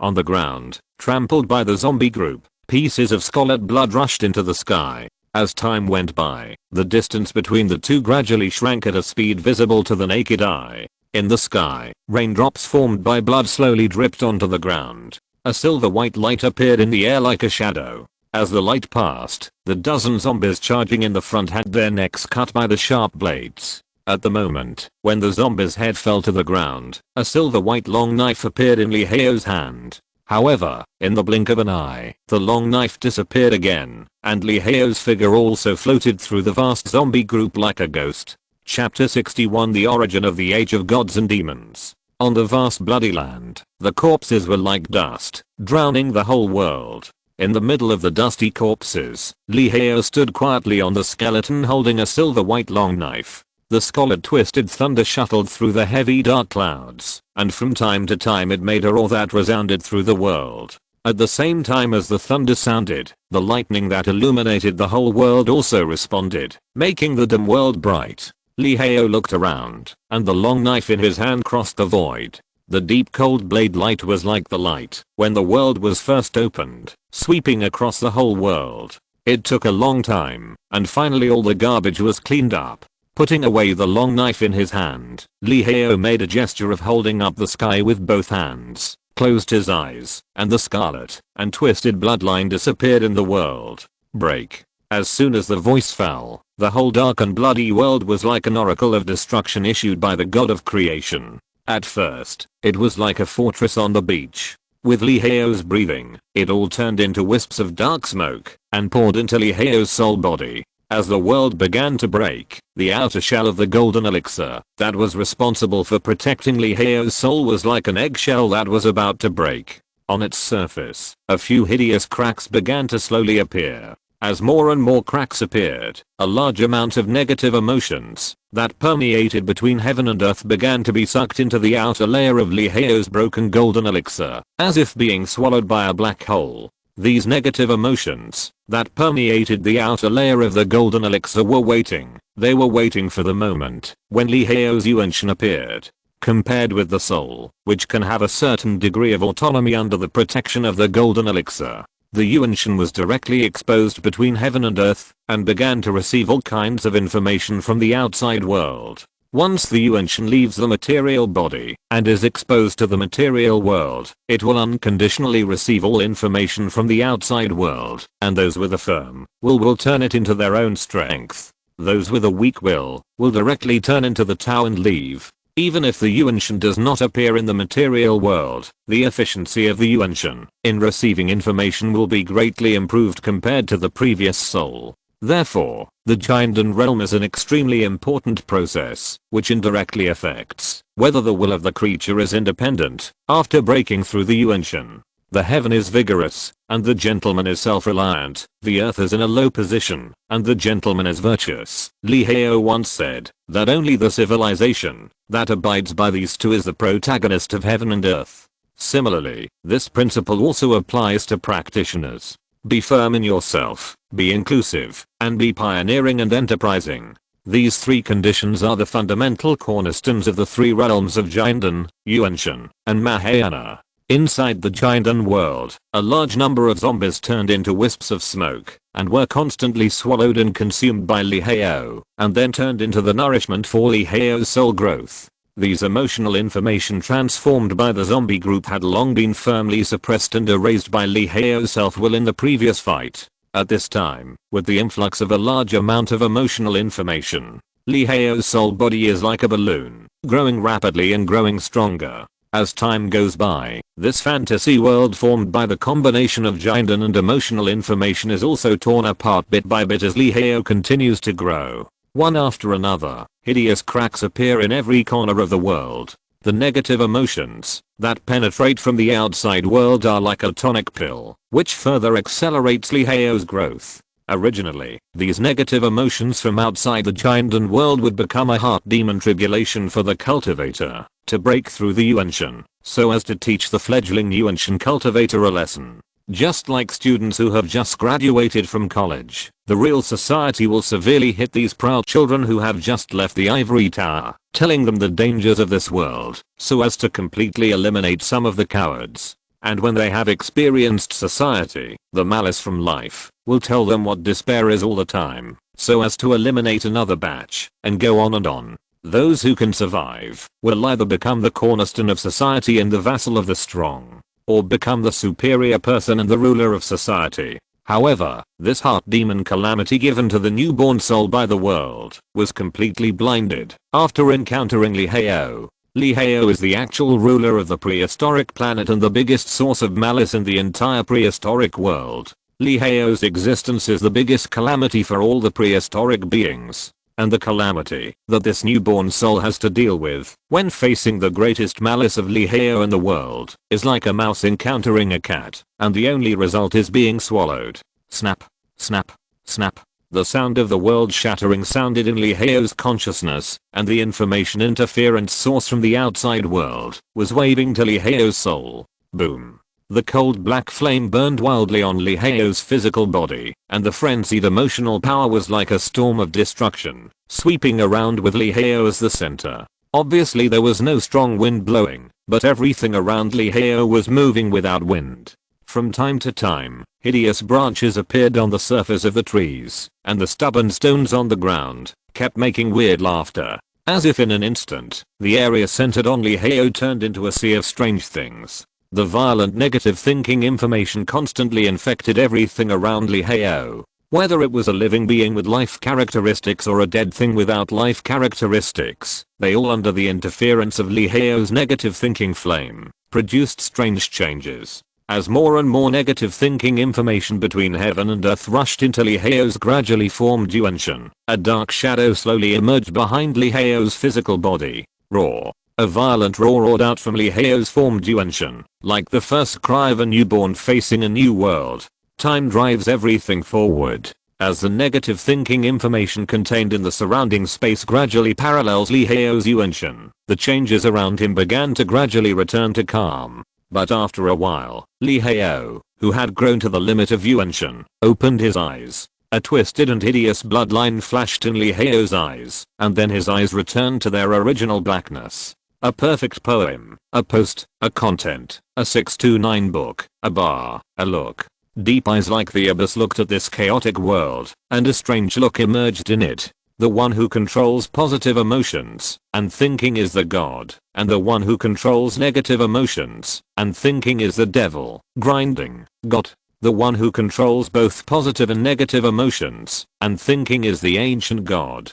In this way, the rise of the next era of gods and demons in Han Huang Star has its roots. As Li Hao muttered to himself, the future trend of the entire Han Huang was like a river of fate, rushing towards the future. If you're listening to this novel on a channel other than Fanfic World, it means they downloaded and uploaded it without effort. We cordially invite you to visit our channel, Mundo Fanfic Novelos. There you'll find the original version of this story and you can explore many other novels of various genres. We're waiting for you to immerse yourself in a world of incredible novels.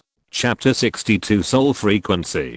On the prehistoric star, Li Hao's will is the will of the whole world. As Li Hao determines the rules for the operation of the gods in the future world, all the powerful people who have achieved the Yuanshan must abide by this rule in the future. After Li Hao raised his Yuanshan to the limit, he started his journey directly on the prehistoric land. Li Hao wants to determine the specific situation of the prehistoric land at this time through his own observation, and then use this as a basis to finally determine the next step of the plan. At the beginning of Li Hao's journey, in the deep sea, in a dragon palace forcibly fabricated by Aoling's Yuanshan, Aoling is constantly releasing his Yuanshan, using his Yuanshan to collect information in the ocean, so as to strengthen his Yuanshan power. After Aoshan ascended, Aoling took over the ruling power of the Dragon Clan. As the earliest Dragon Clan elder who followed Aoshan, Aoling has the qualifications to rule the Dragon Clan in terms of qualifications and strength.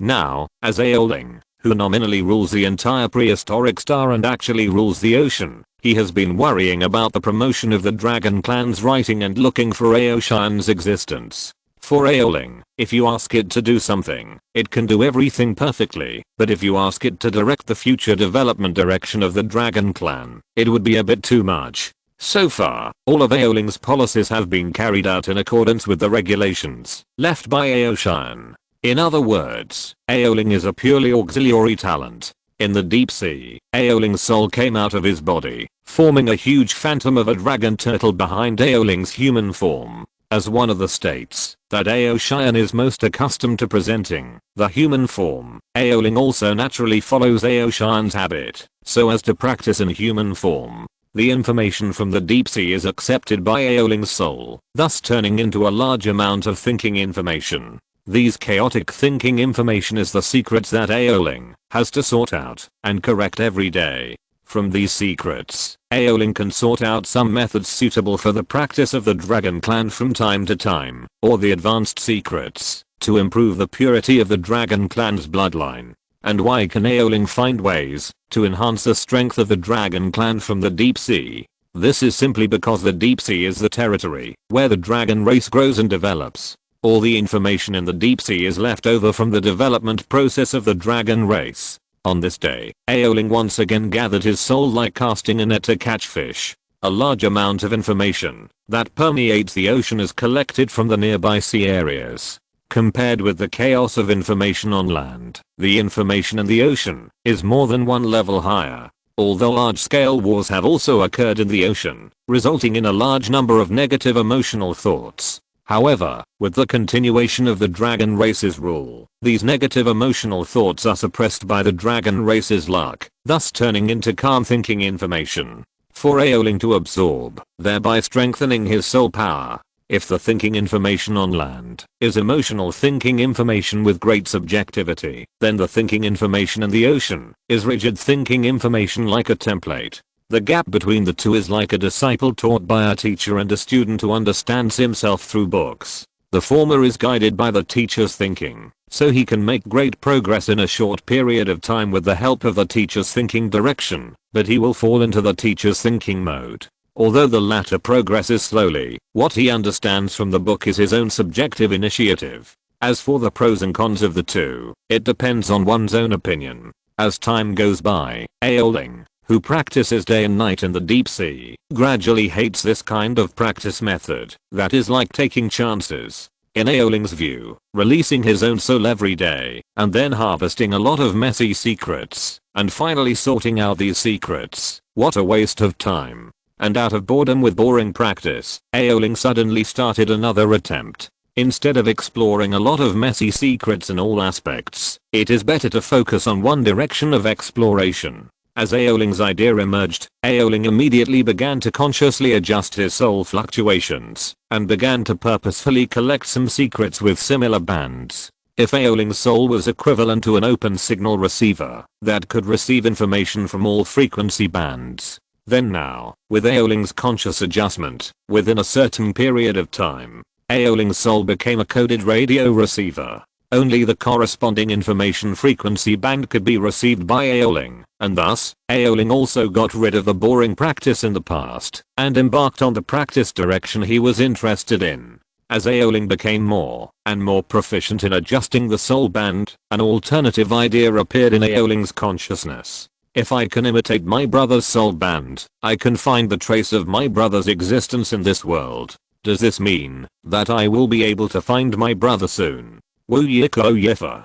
With Aoling's repeated attempts, Aoling's soul fluctuations also began to gradually parallel Aoling's soul fluctuations, and with the similarity of the soul fluctuations, they reached a limit. Suddenly, a familiar yet unfamiliar soul fluctuation swept around the ocean again and again. In space, since Aoshan chose to ascend at the wrong time, which angered Lihao, Aoshan was blocked on the silent and boundless cosmic orbit.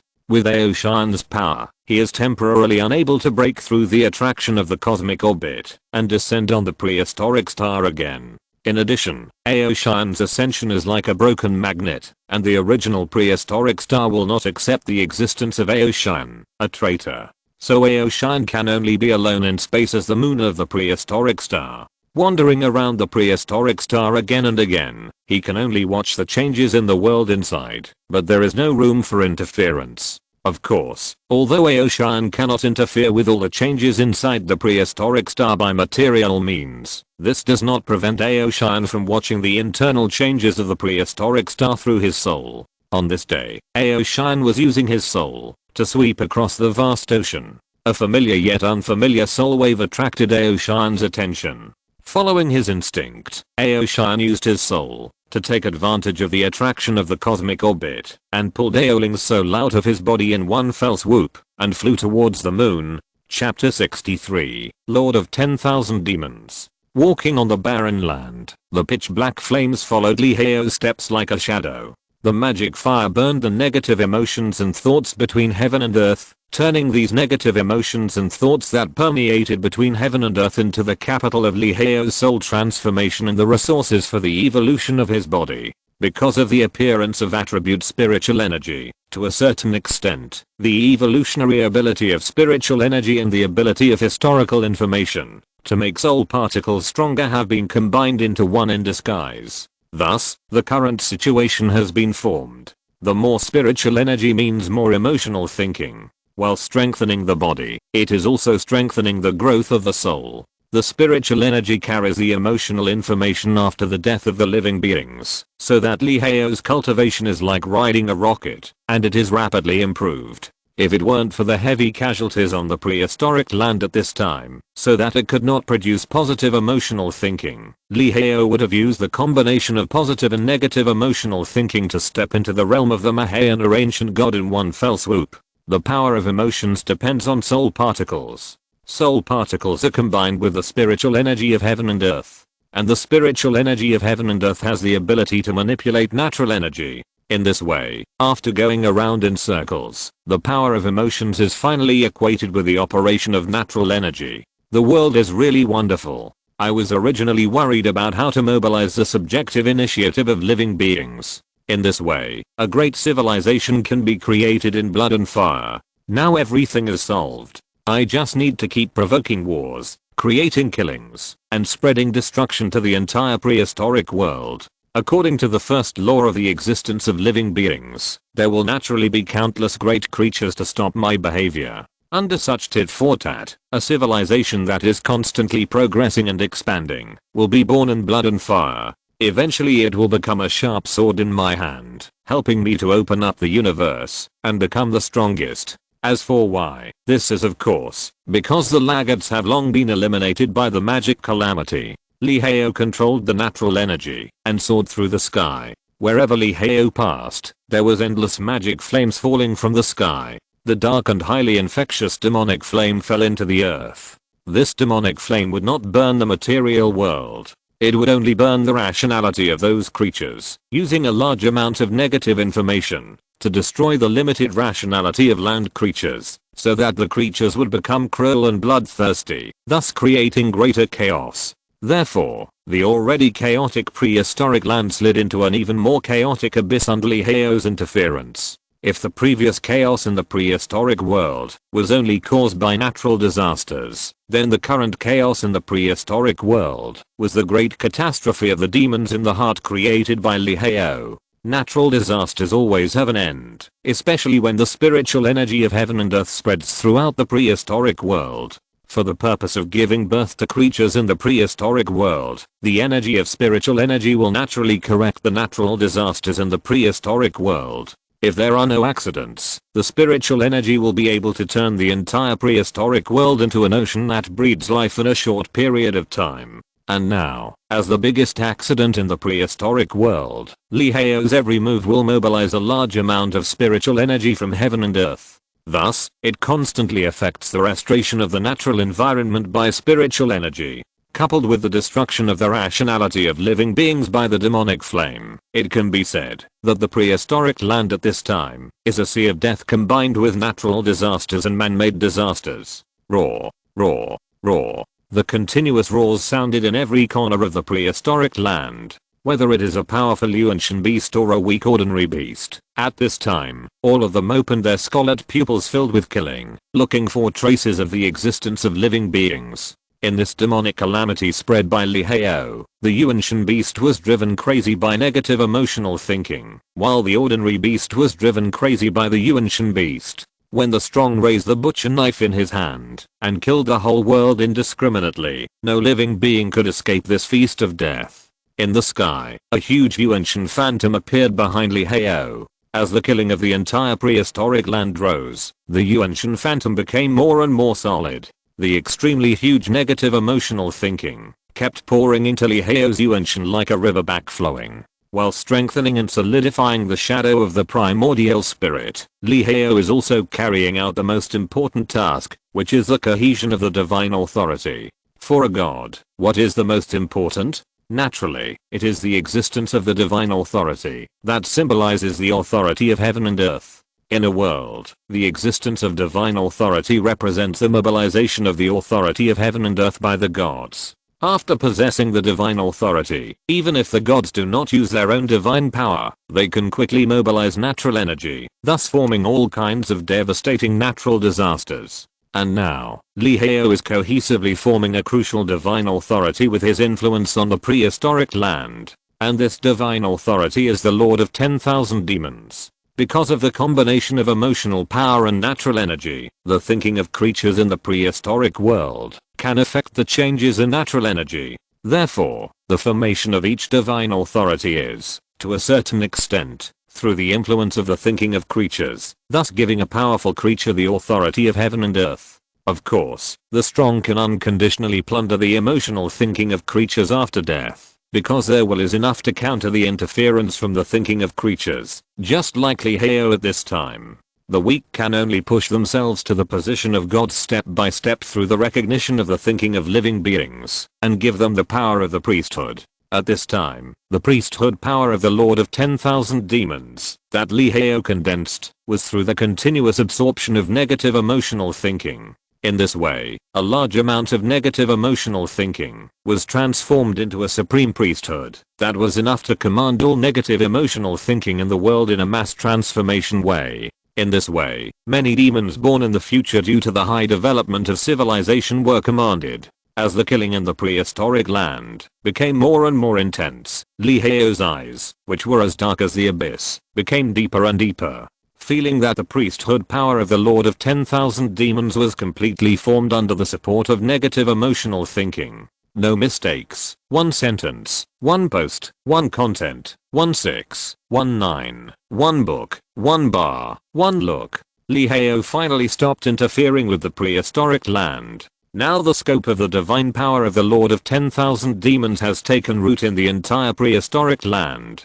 The next step is to completely spread my divine power to the entire prehistoric land. The scope of the divine power of the gods is divided according to the strength of the passage of power between heaven and earth.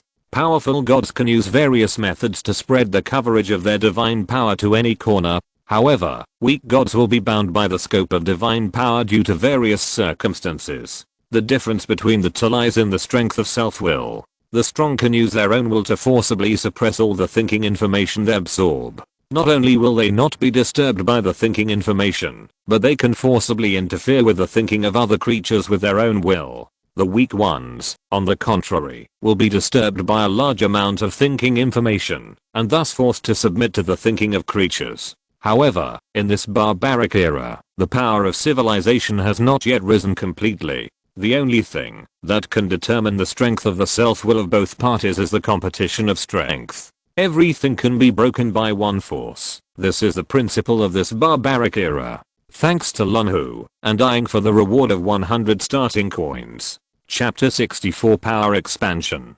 The environment within the prehistoric star can be roughly divided into 3 parts: the ocean, the land, and the sky. Regarding the scope of the divine power covering the sky, in fact, when Liheo expanded his divine power to the land, he had already completed the divine power covering the sky. After all, there was no sign of the divine power of the gods in the sky at this time.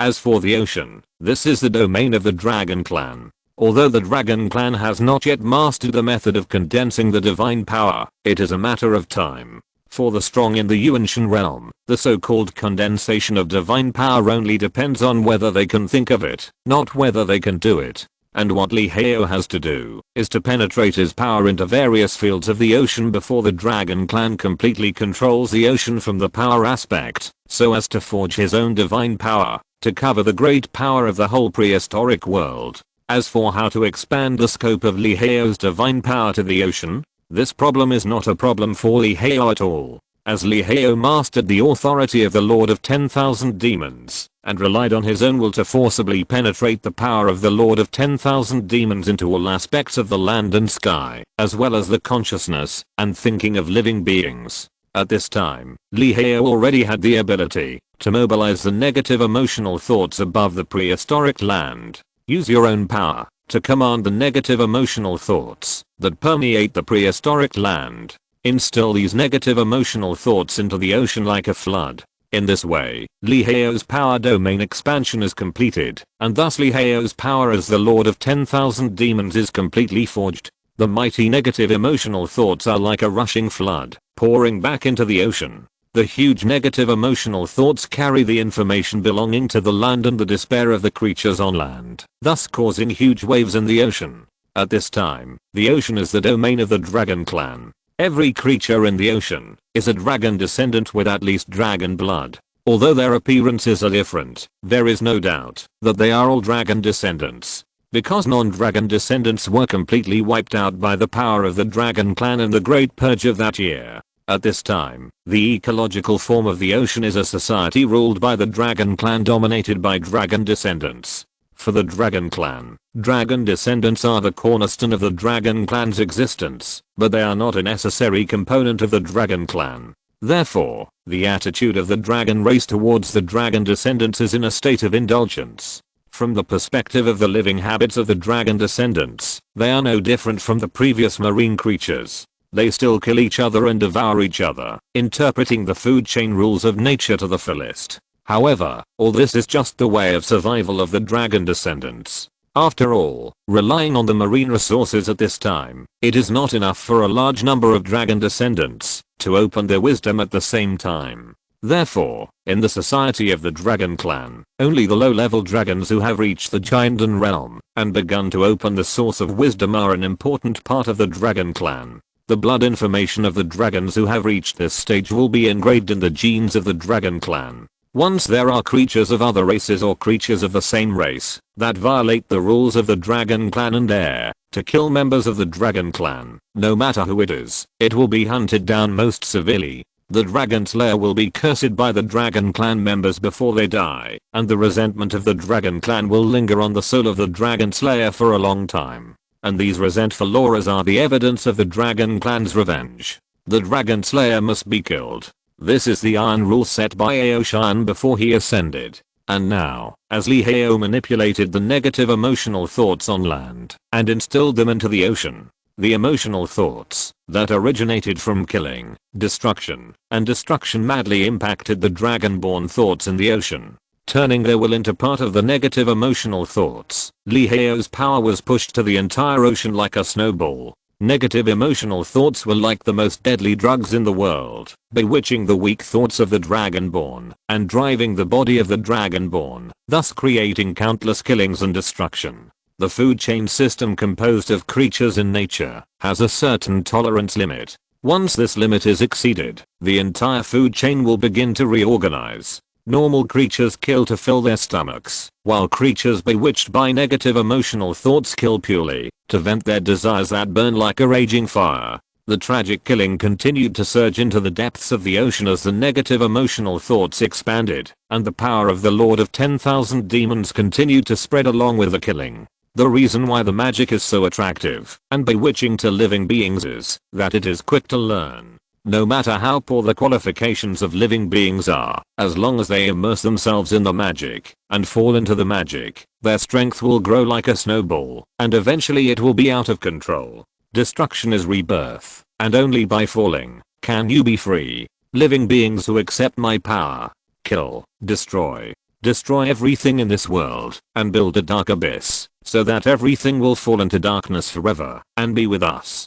The dark and strange sacred words sounded in the minds of living beings, dominating their thoughts, controlling their bodies, making them dance in the palm of the devil's hand like toys in the hands of the devil. The power of Lee Heo's authority, as the killing in the ocean becomes more and more intense, continues to expand to every corner of the ocean. At first, this power only expanded among the dragon descendants, and the consequences were only the abnormal improvement of the dragon descendants' strength and the wanton killing on a large scale. However, soon, this power from the gods stretched its claws to the dragons in the Giandan realm. No mistake, one post, one content, 1629 book, one forum. A large amount of negative emotions and thoughts were engraved on the carrier of spiritual energy, and then entered the bodies of the lower dragons with the breathing of the lower dragons. The thoughts of the gods infected the thoughts of the lower dragons, and turned their wills and bodies into demons. The will of destruction and killing was like an all-pervasive stream of water, penetrating every inch of the dragon scales of the dragons, infecting every thought of the dragons, pulling everything of them towards the abyss of depravity. Finally, under the erosion of this dark sacred power, an endless war burned in the ocean. This flame of burning desire burned the foundation of the dragon's rule, so much so that it alarmed the rulers of the dragons at that time. Aoling. Dividing line in the depths of the ocean, Aoling's body stood quietly in the dragon palace, but Aoling's soul had already followed Aoshan's guidance, thus crossing the barrier of space, appeared on the moon, and came in front of Aoshan. At this time, Aoling was looking at Aoshan standing on the empty stars in the posture of his soul, sensing the loneliness of the void of the universe, and listening to the echoes of the stars. An inexplicable emotion was stirring in Aoling's soul. Brother, I finally found you. Chapter 65. The Prototype of Heaven. In the lonely void of the universe, a star as tiny as dust hovers around the huge Hangliang star. Relying on the power of the cosmic orbit, the distance between the star and the Hangliang is maintained at this time.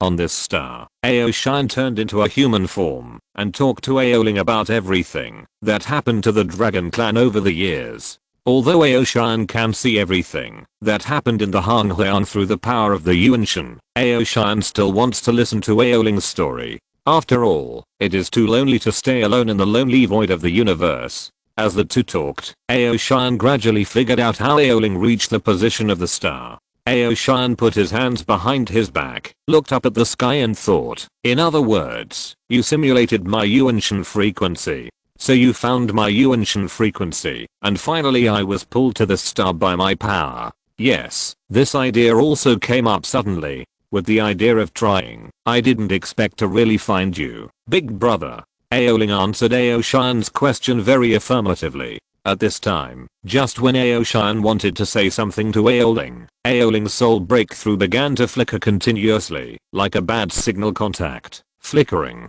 Aoshan looked at Aoling's state and asked nervously, "What's wrong?" Aoling frowned and said, "Brother, I may need to go back temporarily. The dragon clan may have an accident. Then you go back quickly and solve the problem facing the dragon clan as soon as possible. Then come back to me. I think I may know how to descend to the prehistoric world again." "Okay, please take care, brother." Then, Aoling restored his soul frequency to its original state. As Aoling's soul frequency recovered, suddenly, the attraction of this star to Aoling suddenly turned into repulsion, and Aoling's soul was repelled from this star. The cosmic orbit is aimed at Aoshan's soul and emits attraction. For other souls, it is impossible to connect with the cosmic orbit. Naturally, it is impossible to use the power of the cosmic orbit to reach the position where Aoshan is at this time.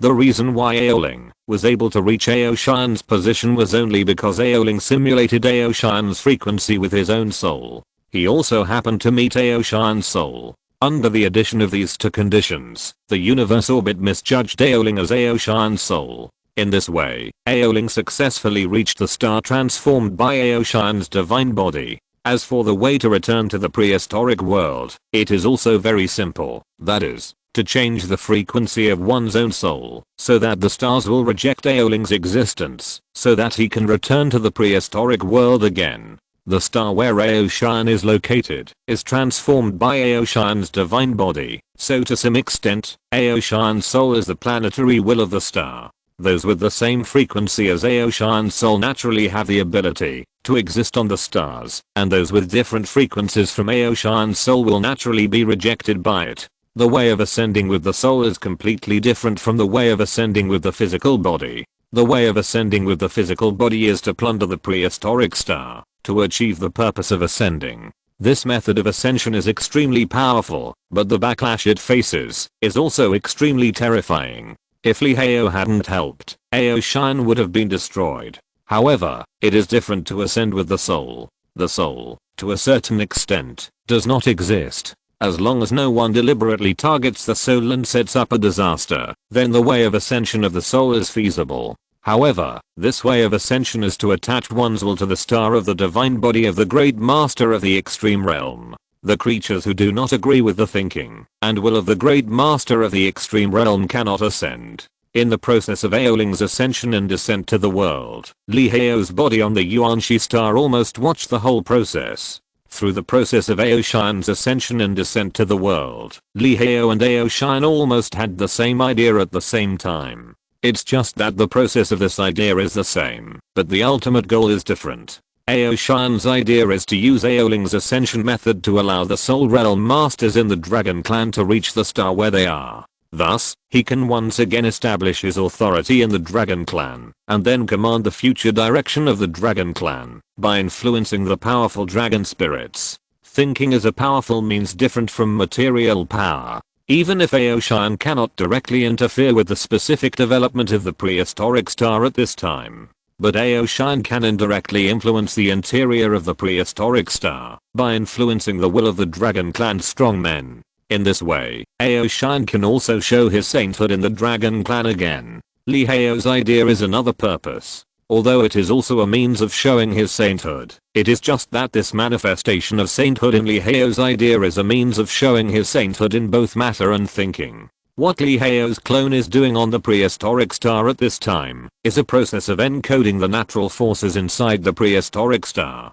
Just like writing code, the various supernatural forces inside the prehistoric star are formed into various codes commanded by the frequency of the soul, which is the so-called divine authority. This plan was originally intended to allow Lihao to command the natural power on the prehistoric star without scruples, so as to achieve the greatest result with the least effort. There is no mistake in the first one, the content of the first one.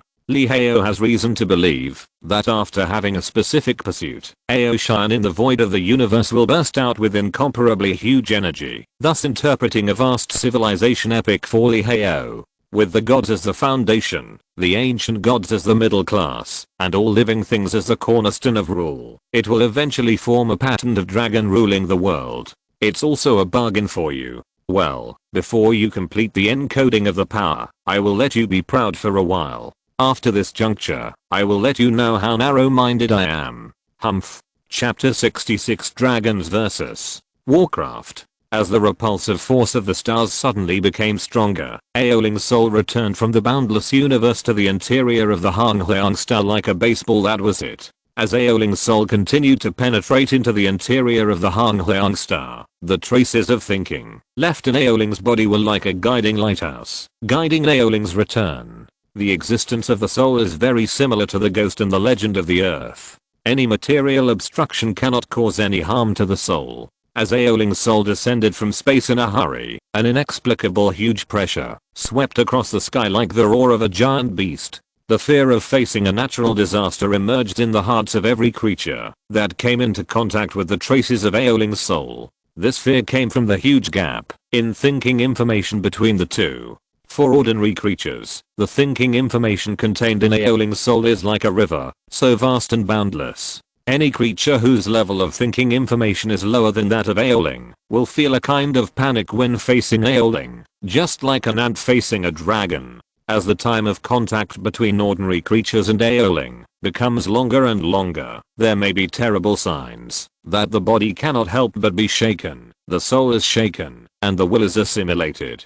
Hearing the truth in the morning, I can die in the evening. Boom.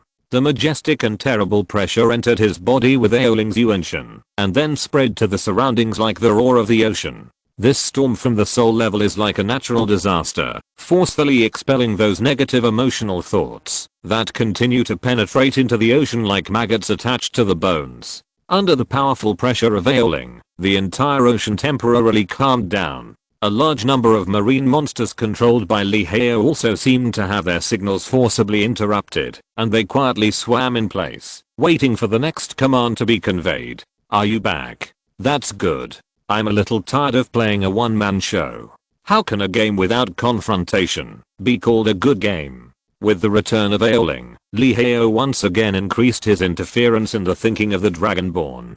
These Dragonborn controlled by Li Hao's power, like Li Hao's followers, are eroding the basic base of the Dragon clan bit by bit, trying to turn the entire ocean into a world of Warcraft. As Li Hao's power reappeared, countless marine monsters, like mechanical soldiers controlled by Li Hao, fought against the Dragon clan in all aspects in the deep sea. In the deep sea Dragon Palace, Aoling's soul merged with his body in an instant at the moment of his arrival, without the slightest discomfort. Aoling's body, as a material particle branded by his soul in all aspects, is almost born to be the best body to match Aoling's soul. With the existence of this body, it means that Aoling can have a signal receiving device anytime and anywhere. No matter where Aoling's soul is, it can find its body in the shortest time. Although Aoling's soul can forcibly gather the spiritual energy of heaven and earth, and thus condense a body to match it, but the body condensed under this situation has great inadaptability, and it is difficult to fully exert Aoling's combat effectiveness.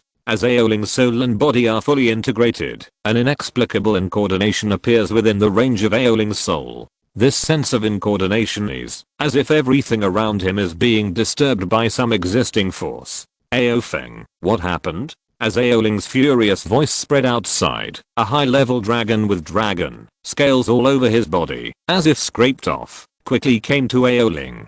Without even bothering to salute, Aofeng cried out loudly, "Your Highness Aoling, since you fell into seclusion a few years ago, some cruel and murderous dragons have continued to appear in the ocean. At first we didn't care, but as time went on, the number of these cruel and murderous dragons increased day by day. And even the third order dragons have experienced this situation. Until your highness came just now, almost all of my dragons, except for the second order dragons like us, have fallen under the control of unknown forces." As Aofeng narrated with tears in his eyes, a bloody history was quickly replayed in Aoling's consciousness like a slideshow.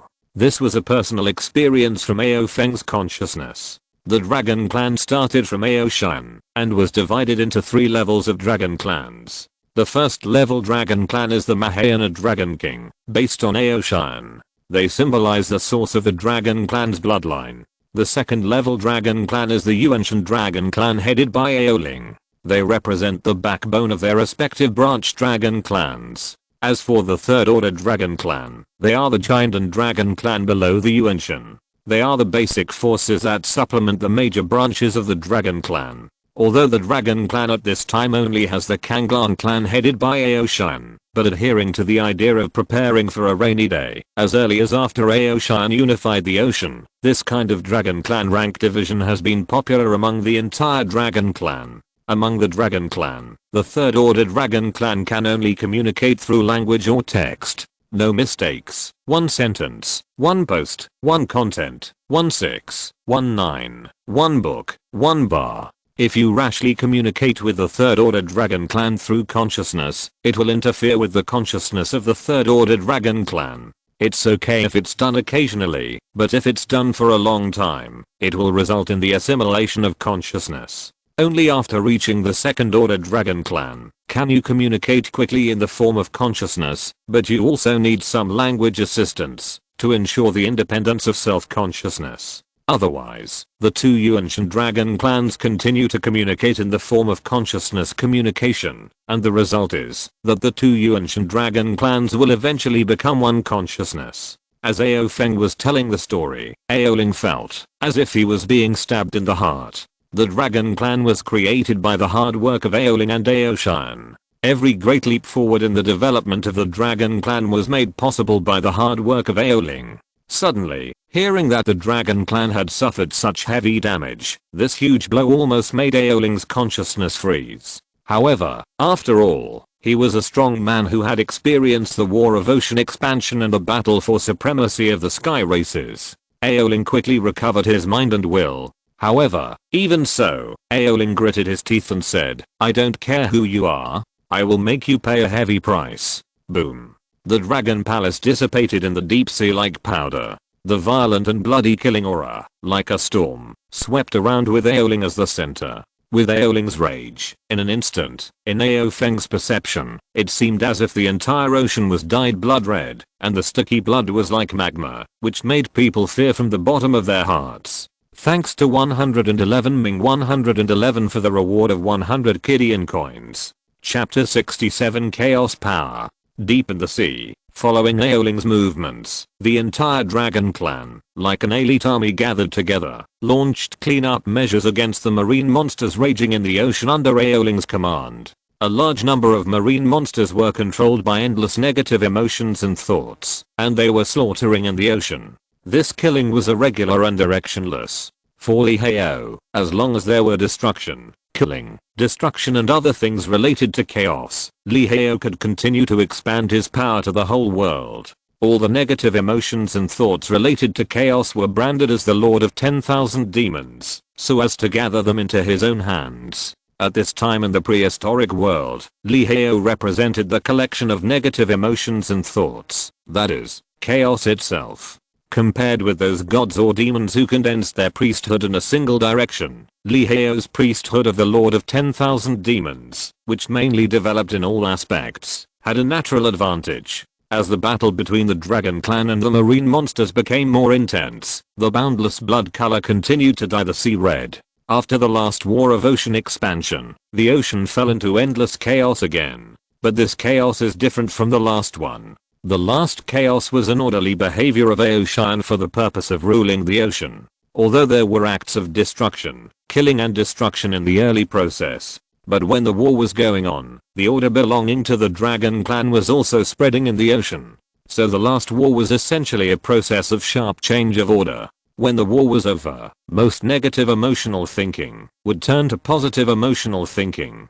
Just like after darkness there is light. However, this war, which was controlled by Li Hao, was a naked act of chaos. There was no ruling program, no order rule. Everything was to exaggerate chaos, devour light, and destroy order. Use the greatest power to limit order to the smallest range, so as to achieve the purpose of spreading chaos to the ocean. With the Dragon Clan, led by Aoling, they launched a cruel and bloody battle with the ocean monsters. A large number of negative emotions and thoughts gathered towards Li Hao's position like rolling waves. Boundless terror, boundless blood, boundless killing, turned into a dark sky and enveloped Li Hao's soul. If you want to control the ability to rule chaos, you must accept the invasion of chaos. This is an unshakable iron law. The negative emotions and thoughts spread by the three realms of sky, ocean, and land are enough to break down the thinking order of any creature, thus turning it into a slave of chaos. However, these negative emotions and thoughts that are fatal to the prehistoric creatures are just an appetizer for Liheo. For Liheo, who is based on the will of the stars, the negative emotions and thoughts spread by the creatures on a mere star want to interfere with Liheo's normal emotions. This is just a fantasy. This is like the negative emotions and thoughts spread by dozens of ants fighting cruelly. Or it is impossible for the positive emotions and thoughts spread by ants working together to carry breadcrumbs to interfere with the normal will of humans. Perhaps humans will have some feelings about the behavior of ants, which is just the cognition of humans, based on their own understanding, and it is a cognition that is forgotten in a blink of an eye. If you want to interfere with the operation of the will of the great existence with your tiny will, it is still not enough with the development level of the prehistoric civilization at this time. This is just like the theory that dozens of ants are not a concern for a single human, but hundreds of thousands, millions, and tens of millions of ants will produce qualitative changes from quantitative changes. If you want to interfere with the normal operation of Liheo's will with the negative emotional thinking at this time, the prehistoric civilization still needs dozens of qualitative changes to be possible. However, although the confrontation between the dragon clan and the ocean monster at this time is just a joke for Liheo's main will, but this is enough for Liheo's split will. With the suppression of the main will, the split Liheo's will is enough to remain absolutely awake in the boundless chaos. Negative emotional thinking is also called magic energy by Liheo, which is a special energy that is different from normal aura. Boundless demonic energy was extracted from the ocean by Liheo and infused into Liheo's soul. After being branded with Liheo's power, it returned to the ocean again, thus expanding Liheo's power. As more and more demonic energy was collected by Liheo, a halo like the rings of stars appeared behind Liheo. These halos, as sacred as gods and as strange as demons, constantly interfered with the environment around Liheo, turning Liheo's surroundings into a chaotic field. Above the ocean, the dark and strange chaotic demon domain was like a shadow, constantly devouring every inch of ocean water, dyeing it with the magic of chaos. Demonic energy is a mutation of thinking, and demonic soil is a mutation of matter. The former interferes with the soul, and the latter interferes with the body. The seeds of chaos have been planted in the ocean. The next step is to create a greater chaos and completely set off a change in the times. Let me see who the next savior is. As Liheo completed the expansion of his own power in the deep sea, Liheo was ready to temporarily withdraw from the deep sea. In Liheo's opinion, the magic water created by the chaotic magic domain as bait is enough to make the dragon clan shift their attention to clearing the negative emotions and thoughts of the prehistoric land. However, there is still one thing to do. Wuikoi. Destruction is rebirth, and only by falling can one be free.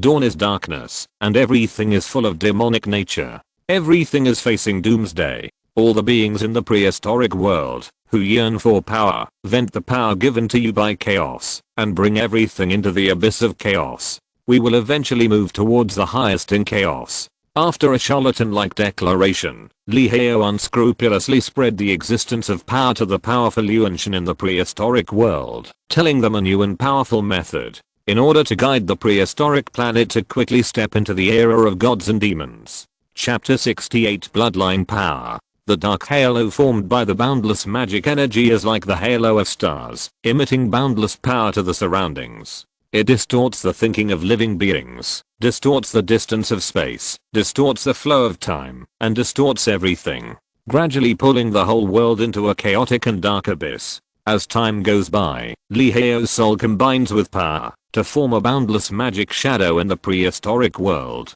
gradually disappearing in front of all living beings. But the impact caused by Liheo has expanded hundreds of times in the prehistoric world. Deep in the ocean, Aoling tightly grasped a wisp of constantly twisting mysterious power in his hand. The soul sensed the power attribute stolen from Liheo's power magic domain, and analyzed the impact of this power on himself and the dragon clan. Use power to make rules, use power to establish respect and inferiority, and thus build a power field belonging to the strong. Then use the power of power to cast the position of the gods. Is this the essence of your power? From Lee Hao's power analysis, Aoling got this answer. At this time, Aoling was at the forefront of the battlefield between the Dragon Clan and the ocean monsters, commanding the war between the Dragon Clan and the ocean monsters. Originally, a large number of ocean monsters began to fight, resulting in a large number of Yuanshan realm monsters. These monsters brought great disasters to Aoling, causing heavy losses to the remaining forces of the Dragon Clan. When Aoling was at a loss, Lee Hao's declaration of power provided Aoling with a new direction. It has been said before that for the Yuanshan realm powerhouses, the way to use power is not whether it can be done, but whether it can be thought of. As Lee Hao opened the door to power for him, in order to solve the crisis facing the Dragon Clan at this time, Aoling resolutely chose to use power to formulate new rules for the Dragon Clan. There are two types of Yuanshan realm powerhouses, one is self-control of energy, and the other is to determine oneself with energy. And Aoling is undoubtedly the first type. In the long war career of the Dragon Clan, the forging from the Dragon Clan history made Aoling's self-will extremely tenacious. This tenacity comes from the fighting of hundreds of battles, which brings it advantages. Compared with other second-order dragons who have comprehended the vicissitudes of the Dragon Clan's history through their souls, Aoling has personally experienced everything about the development of the Dragon Clan's history. It's like one is really on the battlefield, while the other is just observing a battlefield documentary in a movie theater. Although they both know that period of history, their feelings are different. Facing the constant invasion of the ocean monsters, Aoling fully unfolded his soul. He tried his best to spread the coverage of his soul to the distance. The way to cast power is simple, but it is also difficult. To put it bluntly, the power field is to gather the power of all living beings, because the emotions and aura of living beings are combined with everything, so the emotional power condensed by all living beings has the boundless power to shake the world. To cast power is to dominate the will of all living beings with one's own will, or to carry the will of all living beings with one's own will. The former shakes the world with his own will, and does not need to care about the opinions of all living beings, because the power rules cast by the former are like a dictatorship, and everything is determined by the will of the strong. The latter is to shake the heaven and earth with the will of all living beings. Once the will of all living beings is gathered, it is easy to manipulate the gods who carry the will of all living beings, thus becoming a puppet of the will of all living beings. Self-dominance of all living beings is to oppress the will of all living beings with power, so that the will of all living beings has to surrender, and finally cast one's own power. Self-carrying all living beings is to guide the direction of action of the will of all living beings, thereby placing oneself in the position of a leader.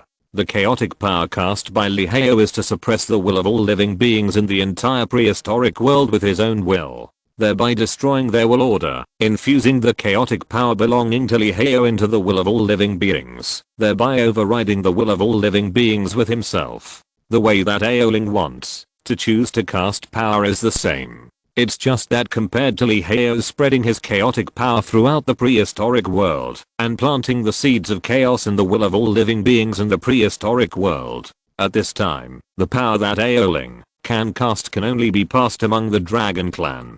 To expand the power of power, it is necessary to defeat by force and unify thinking at the same time. Force changes the old thinking, unifies the chaotic thinking, and creates self-order.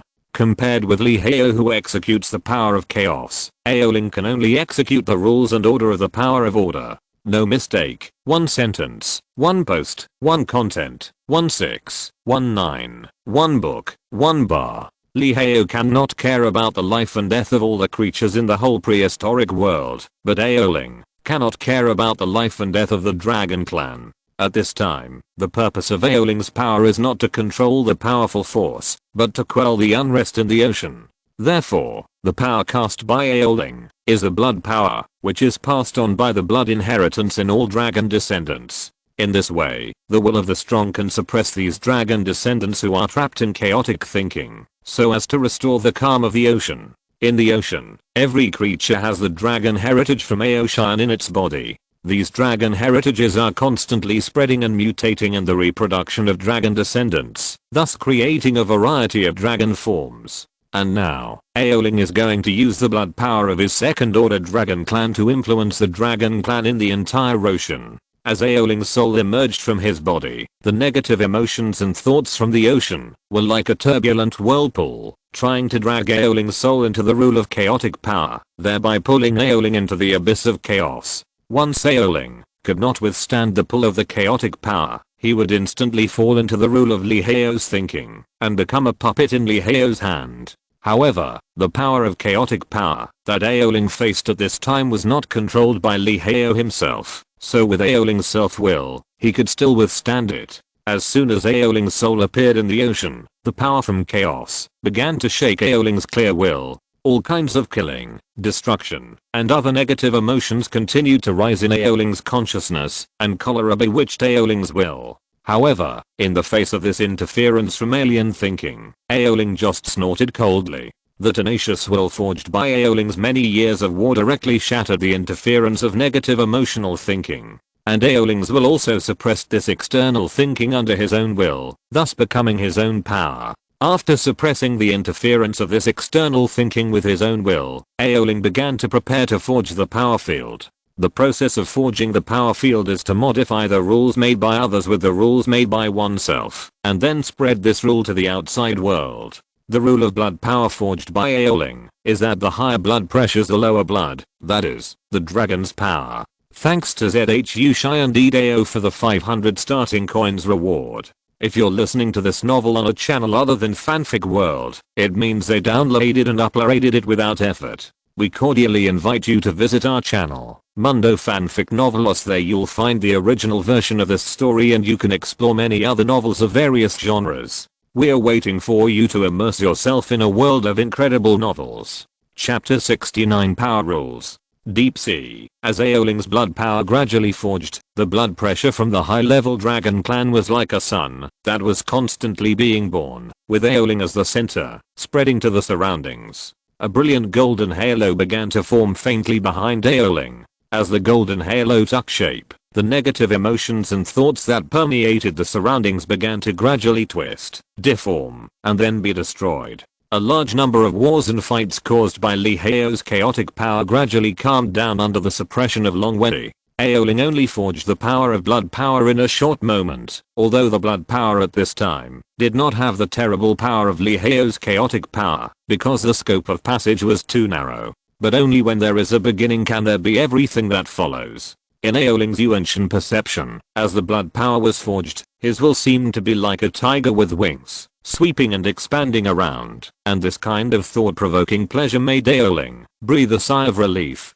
Compared with now, Aoling only felt that his previous life seemed to exist in a small box. The feeling of being squeezed made it breathless. With the creation of power, he finally jumped out of the box and came to a wider world. The joy from the soul made Aoling laugh uncontrollably. Ha ha ha. Is this the power of power? It's so refreshing. The creation of power is equivalent to giving Aoling's will a pair of wings that can fly, allowing Aoling's will to pass through the world. This power is very charming and very tempting, but at the same time the crisis is obvious. Once the power of power exceeds the scope that the self-will can control, at that time, Aoling will become a slave of power, and his will be dominated by the power of power. This crisis is naturally known to every god who casts power. This is an open secret. But whether it can control the expansion speed of power and maintain the independence of one's will depends on the means of each god. The expansibility of power is almost comparable to that of capital, or even better.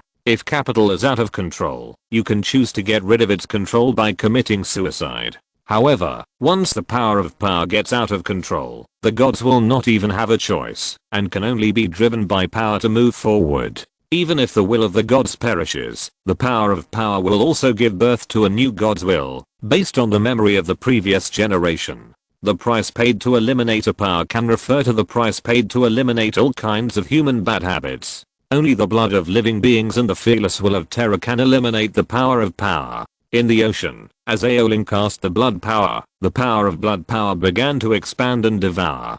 Power is a will, and even more a rule. The purpose of Aoling's casting of power is to quell the wars and disputes in the ocean through the blood pressure of the higher dragons. Then from the moment when power was born, with Aoling's will to forge blood power as the foundation, a large number of rules rooted in blood power were derived from this. This rule derived from the birth of power is the result of the negotiation between Aoling's will and the will of all living beings, and this negotiation method occurs silently. This is a tacit understanding between the will of the strong and the will of all living beings. Any kind of rule needs a maker and abiding. Aoling's will makes the rules, and the will of all living beings abides by the rules. This is a harmonious atmosphere, and the loss of control of power also occurs in this harmonious atmosphere. The strong will is strong, and the will of all living beings compromises. The will of all living beings is strong, and the will of the strong compromises, and this compromise of the exchange of strength and weakness always occurs silently.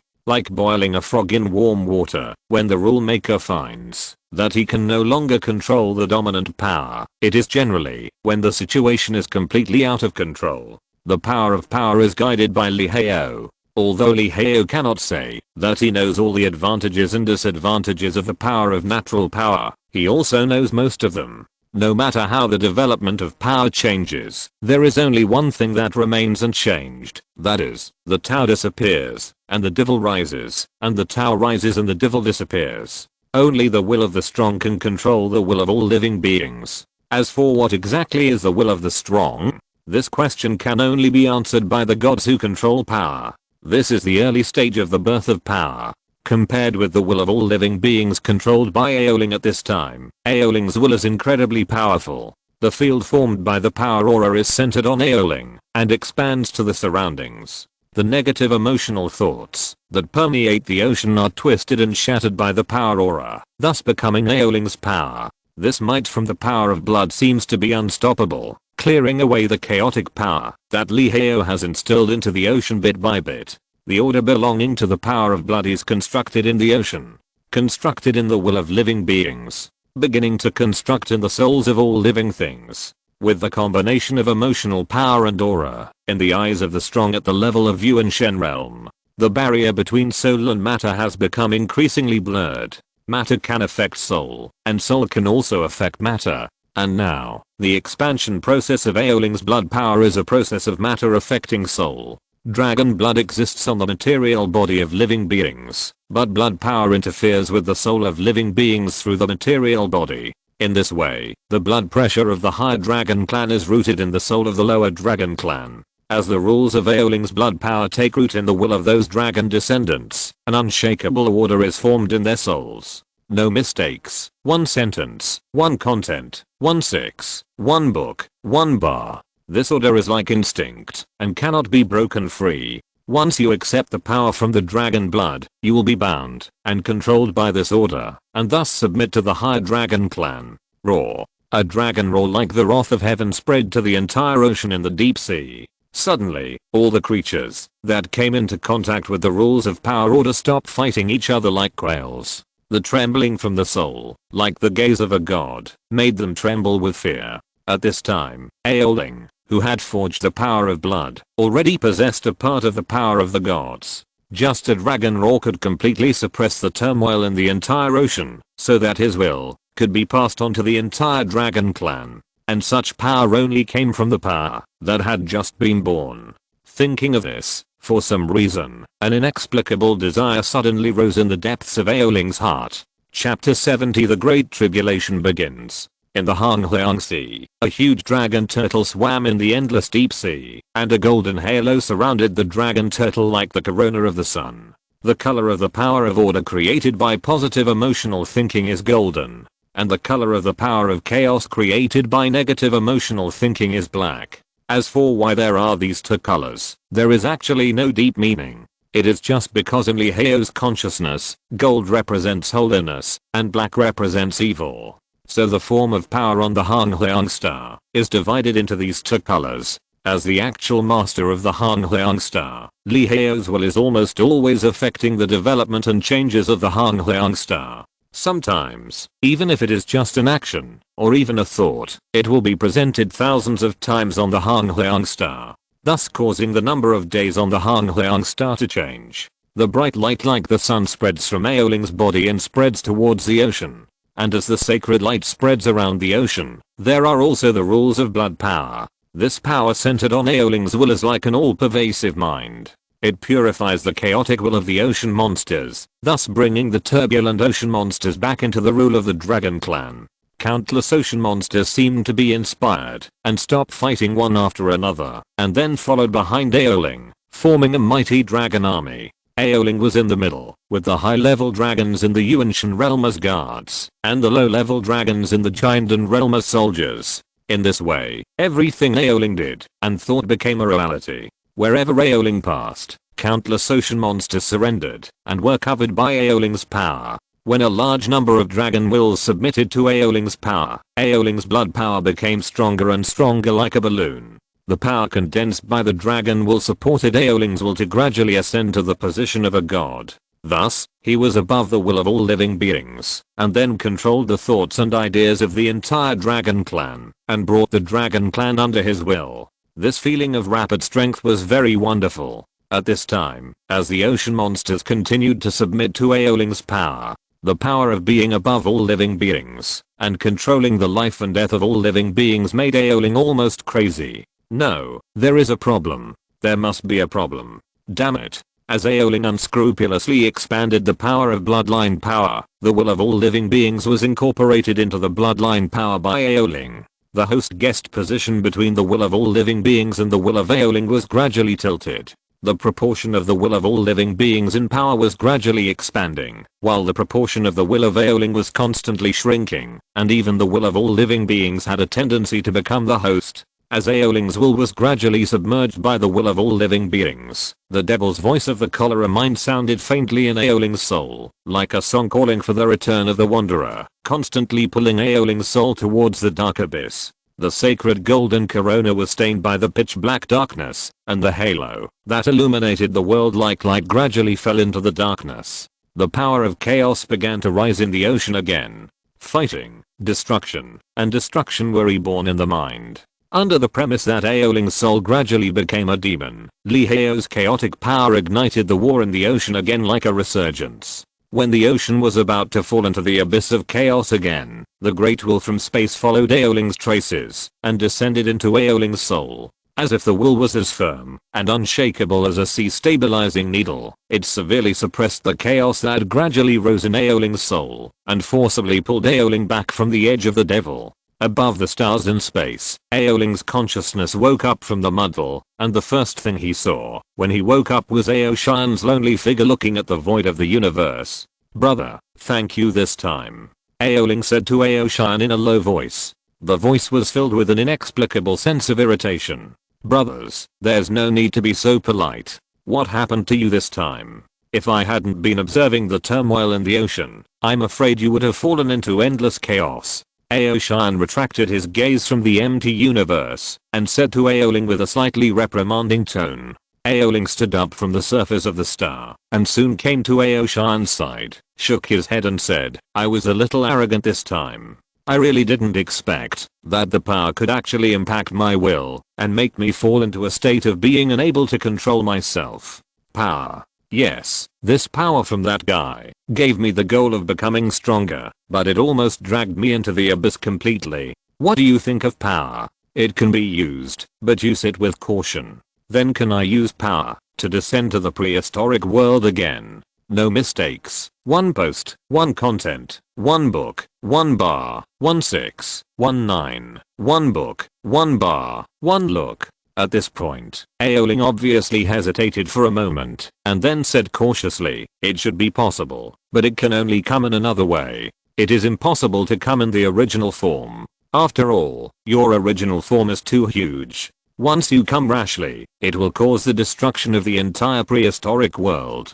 Aoshan's blue eyes reflected the scenery of the prehistoric planet, and he said to Aoling indifferently, "Then what is your method?" The power of power is difficult to control with a single life. It requires constant struggle with the will of all living beings. After all, no matter how strong the will of a living being is, there will always be a time to relax. And at this time, the will of all living beings will take advantage of the opportunity. And if we want to use the power of power without any worries, we can only let the will of all living beings voluntarily surrender, or be forced to surrender. And the method I thought of is to create a set of rules and let all living beings surrender to this set of rules. Then we can use the power of power without any worries. With the dragon clan as the main body, we will wipe out all other races in the entire prehistoric world and root the blood of the dragon clan in the bodies of all living beings. With the help of the unshakable position created by the blood power, all living beings will be enabled to resist and then continue to accept other powers we have formulated. When all the living beings in the prehistoric world are subjugated to our military force, we will be able to use the power of power at will, and at that time, as the eldest brother of the source of the dragon clan's blood, you will be the uncrowned king of the entire prehistoric world. In the lonely void of the universe, Aoling told Aoshan his method. Chapter 71 Ocean Login. The light of the stars penetrated the distant universe and descended into the Hangliang star. The bright light illuminated everything on the Hangliang star, bringing vigorous vitality to the creatures on the Hangliang star. In the blue sea under the sun, a black shadow expanded from small to large from the bottom of the sea to the surface of the sea. After a while, the black shadow, that was just a small dot, became extremely huge, like a behemoth, like an island suddenly rushed out of the ocean. A loud bang shook the ocean. In the blink of an eye, a huge sea dragon with a body length of tens of meters and weighing hundreds of tons jumped out of the ocean, leaving the cold ocean and flying into the sky hundreds of meters away from the ocean. A dragon roar that resounded through the world roared from the sea dragon's mouth. The huge sound waves rolled up the rolling clouds and mist, forming a small-scale rainfall on the sea surface. Before the sea dragon was pulled back into the ocean by the gravity of the prehistoric star, the bones in the sea dragon's body began to crackle wildly. The original bones of the sea dragon began to change their body shape like transformers under the effect of the Yuanshan, and the bones, organs, and even the appearance were changing dramatically. The higher dragons in the Yuanshan realm have the ability to evolve actively, which comes from the sensitivity of the Yuanshan of the higher dragons to natural element. They can accurately judge the energy substances they need when completing a certain form change, and then make targeted supplements. However, this does not mean that the higher dragons will not have to endure pain when changing their body shape at will. On the contrary, whenever the higher dragons try to change their original body structure, the pain that penetrates into the bone marrow will be like a nightmare, accompanying the higher dragons for a long time. If there is a choice, Aofeng will not forcibly distort his body structure. Thus, his body structure changes from the ocean dragon to the sky dragon, even though he can become the patriarch of a branch of the dragon clan. The groaning sound of the twisted and deformed bones was like a symphony. The pulsation of the displaced internal organs was like a drum set. The sound of the blood flowing backwards was like a waterfall hitting the rocks, and the brain was like a turbulent river, swaying around. At this time, Aofeng only felt that his whole body was protesting to his consciousness, protesting against the brutal behavior of the Yuanshan, protesting against the dictatorial behavior of the Yuanshan who did not ask for their opinions and directly performed major surgery. Time seemed to have passed for a long time, and it seemed to have just passed in a moment. Anyway, when Aofeng changed his body structure from the Ocean Dragon clan to the Sky Dragon clan, he had not fallen into the ocean. Life in a state of concentration always forgets the passage of time. When Aofeng completed all the transformation work, a suppressed dragon roared in the sky, and the huge dragon wings fanned the clouds in the sky. In an instant, an empty sky was cleared by the dragon wings. Damn, it hurts so much. Don't ask me for this kind of work next time, Aofeng said breathlessly. The experimental body that had just been transformed was slowly merging with Aofeng's soul, so that Aofeng's breathing was a little difficult. Don't worry, there will be no next time. You are now the patriarch of the wind god pterosaur clan. By the way, how does the wind god pterosaur body feel? In Aofeng's soul, Aoshan's voice sounded indifferently like the sound of heaven. Aofeng flew in the sky for a while, and then told Aoshan about his feelings. Not bad, but I'm a little uncomfortable. Rumble. Ah. While talking to Aoshan, Aofeng plunged directly into the thunderstorm cloud, and was baptized by the power of thunder. When Aofeng flew out of the thunderstorm cloud with a black body and black smoke coming out of his mouth, Aoshan's indifferent voice said in Aofeng's soul, then you should adapt first. 3 days later, the first landing force of the Dragon Clan will arrive at the coast closest to the land. You should prepare for the reception and transformation. Ming. Got it. Misty black smoke floated up from Aofeng's mouth, slowly flew into the sky, and was finally blown away by the strong wind.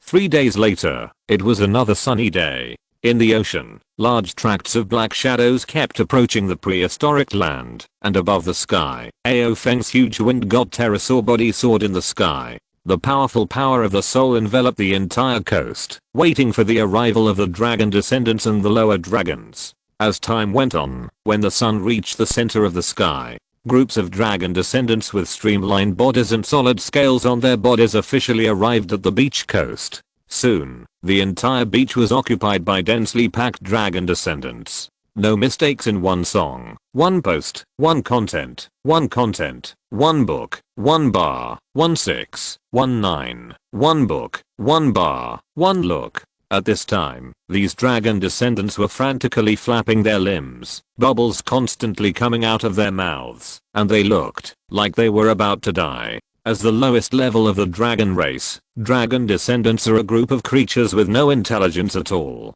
Apart from having dragon blood, they are no different from ordinary beasts. The reason why these dragon descendants risked their lives to come to the coast, it was just because there was a large group of low-level dragons behind them. For the dragon descendants, there was no need for the dragons to make any offensive moves. The dragons only needed to stay by the side of the dragon descendants and release a ray of murderous intent, and they could easily drive the dragon descendants to a fixed direction. As more and more dragon descendants rushed to the coast one after another, they arrived at the area covered by Ao Feng's soul. A large-scale active evolution began directly under Ao Feng's control. First, Ao Feng's soul penetrated into the body of the dragon descendants, modifying and filling the life and death crisis facing the dragon descendants at this time. Under the fucking transformation, the first batch of dragons that swam to the coast grew limbs to move on land and organs to breathe land air. After completing the initial transformation, under the pressure of the high-level blood of the dragon clan behind them,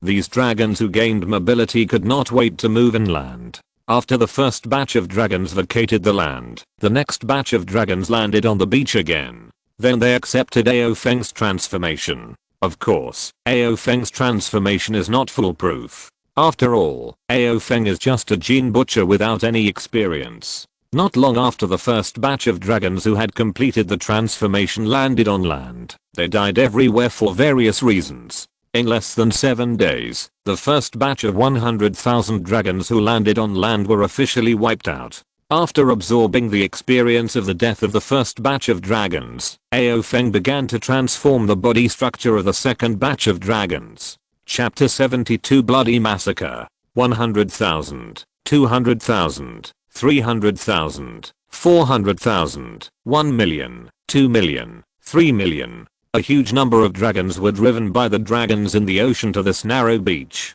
Their lives and blood were thrown on this yellow beach. The miserable dragon roars were roaring one after another, and the boundless negative emotions and thoughts were like waves. Waves filled the sky above the beach, turning this beach into a cold and cruel hell. Ao Feng was as hard as a stone, and transformed the dragons in batches, sent them to the land, and waited for their death. Finally, he collected the genetic information obtained by the dragons at the cost of their lives. Then he used these newly sorted genetic information again in his next transformation. He wanted to shorten the historical evolution of millions of years to just a few years. The price paid was huge and cruel. The birth of each new thing requires blood and life as a sacrifice to complete the new life. The so-called new life that has not experienced the baptism of these two is just a fortress on the beach, which will collapse at a push. At this time, the dragon race is carrying out an evolutionary sacrifice with the lives and blood of millions, even tens of millions of dragon descendants. With the transformation and death of a large number of dragon descendants, countless genetic information about the land is like a river flowing into the sea. It gathers into Ao Feng's soul, and Ao Feng uses these baptized genetic information to perfect his next transformation. As time goes by, the light of the stars passes over this beach again and again. After hundreds of millions of gene adjustment operations, Ao Feng has become a skilled genetic expert. Although this achievement was made at the cost of the death of hundreds of millions of dragon descendants, it is still worth celebrating for Ao Feng. After paying such a heavy price, the dragon race can finally step on land without dying. Then the next step is the further evolution of the dragon race in the war. May the dragon race prosper forever. Ao Feng looked at these dragon descendants who survived the gene adjustment and said with a serious look. Then the dragon wings spread out, driving the airflow in the sky, and flew towards the depths of the land. In addition to making genetic adjustments to the dragon descendants that landed on the land to ensure that they could adapt to the land, Ao Feng also needed to explore other intelligence on the land in advance to ensure that the dragon race could always use superior forces to encircle and suppress the land races. The Yuan Shen realm masters can make genetic adjustments anytime and anywhere according to the changes in their bodies. In this way, they can ensure that they will not die if they change their body structure. However, if the Yuan Shen realm masters want to transform other lives, they need to make genetic adjustments again and again. Only then can they observe whether their genetic adjustments are wrong. And the price paid for this process is the life of the gene adjuster. Dung. Dung. Dung. A dull sound of footsteps rang out from the beach, and the dragon descendants who survived the genetic adjustment took heavy steps. Trampling the corpses of their fellow dragon descendants, they crawled towards the depths of the land with bloody footprints one step at a time. The ferocious fangs flashed a deep cold light under the sunlight. The metallic scales were like a solid shield, and the sharp bone spurs on the back were like daggers. The dragon descendants, who were full of killing, destruction, were bloodthirsty and terrifying beasts. The aura of killing filled the sky, and with the blowing of the sea breeze, they moved inland. Dividing line boom. Killie catcher. A dull thumping sound rang in the air, accompanied by the sound of bones breaking, that made people's teeth ache. The sound of the whole body's bones collapsing like dominoes at the same time. It was like the continuous friction of nails on a blackboard, which made people feel very uncomfortable. At this time in the dense forest on land, a Cretaceous ankylosaur waved the meteor hammer at its tail and hit a huge beast covered with hair all over its body. The sharp bone spurs were like the sharpest daggers, slicing through the beast's body, crushing its bones, and robbing its life. Soon, the giant beast was knocked to death by the impact of the Ankylosaurus meteor hammer. The Ankylosaurus opened its bloody mouth and swallowed the beast's body mouthful by mouthful.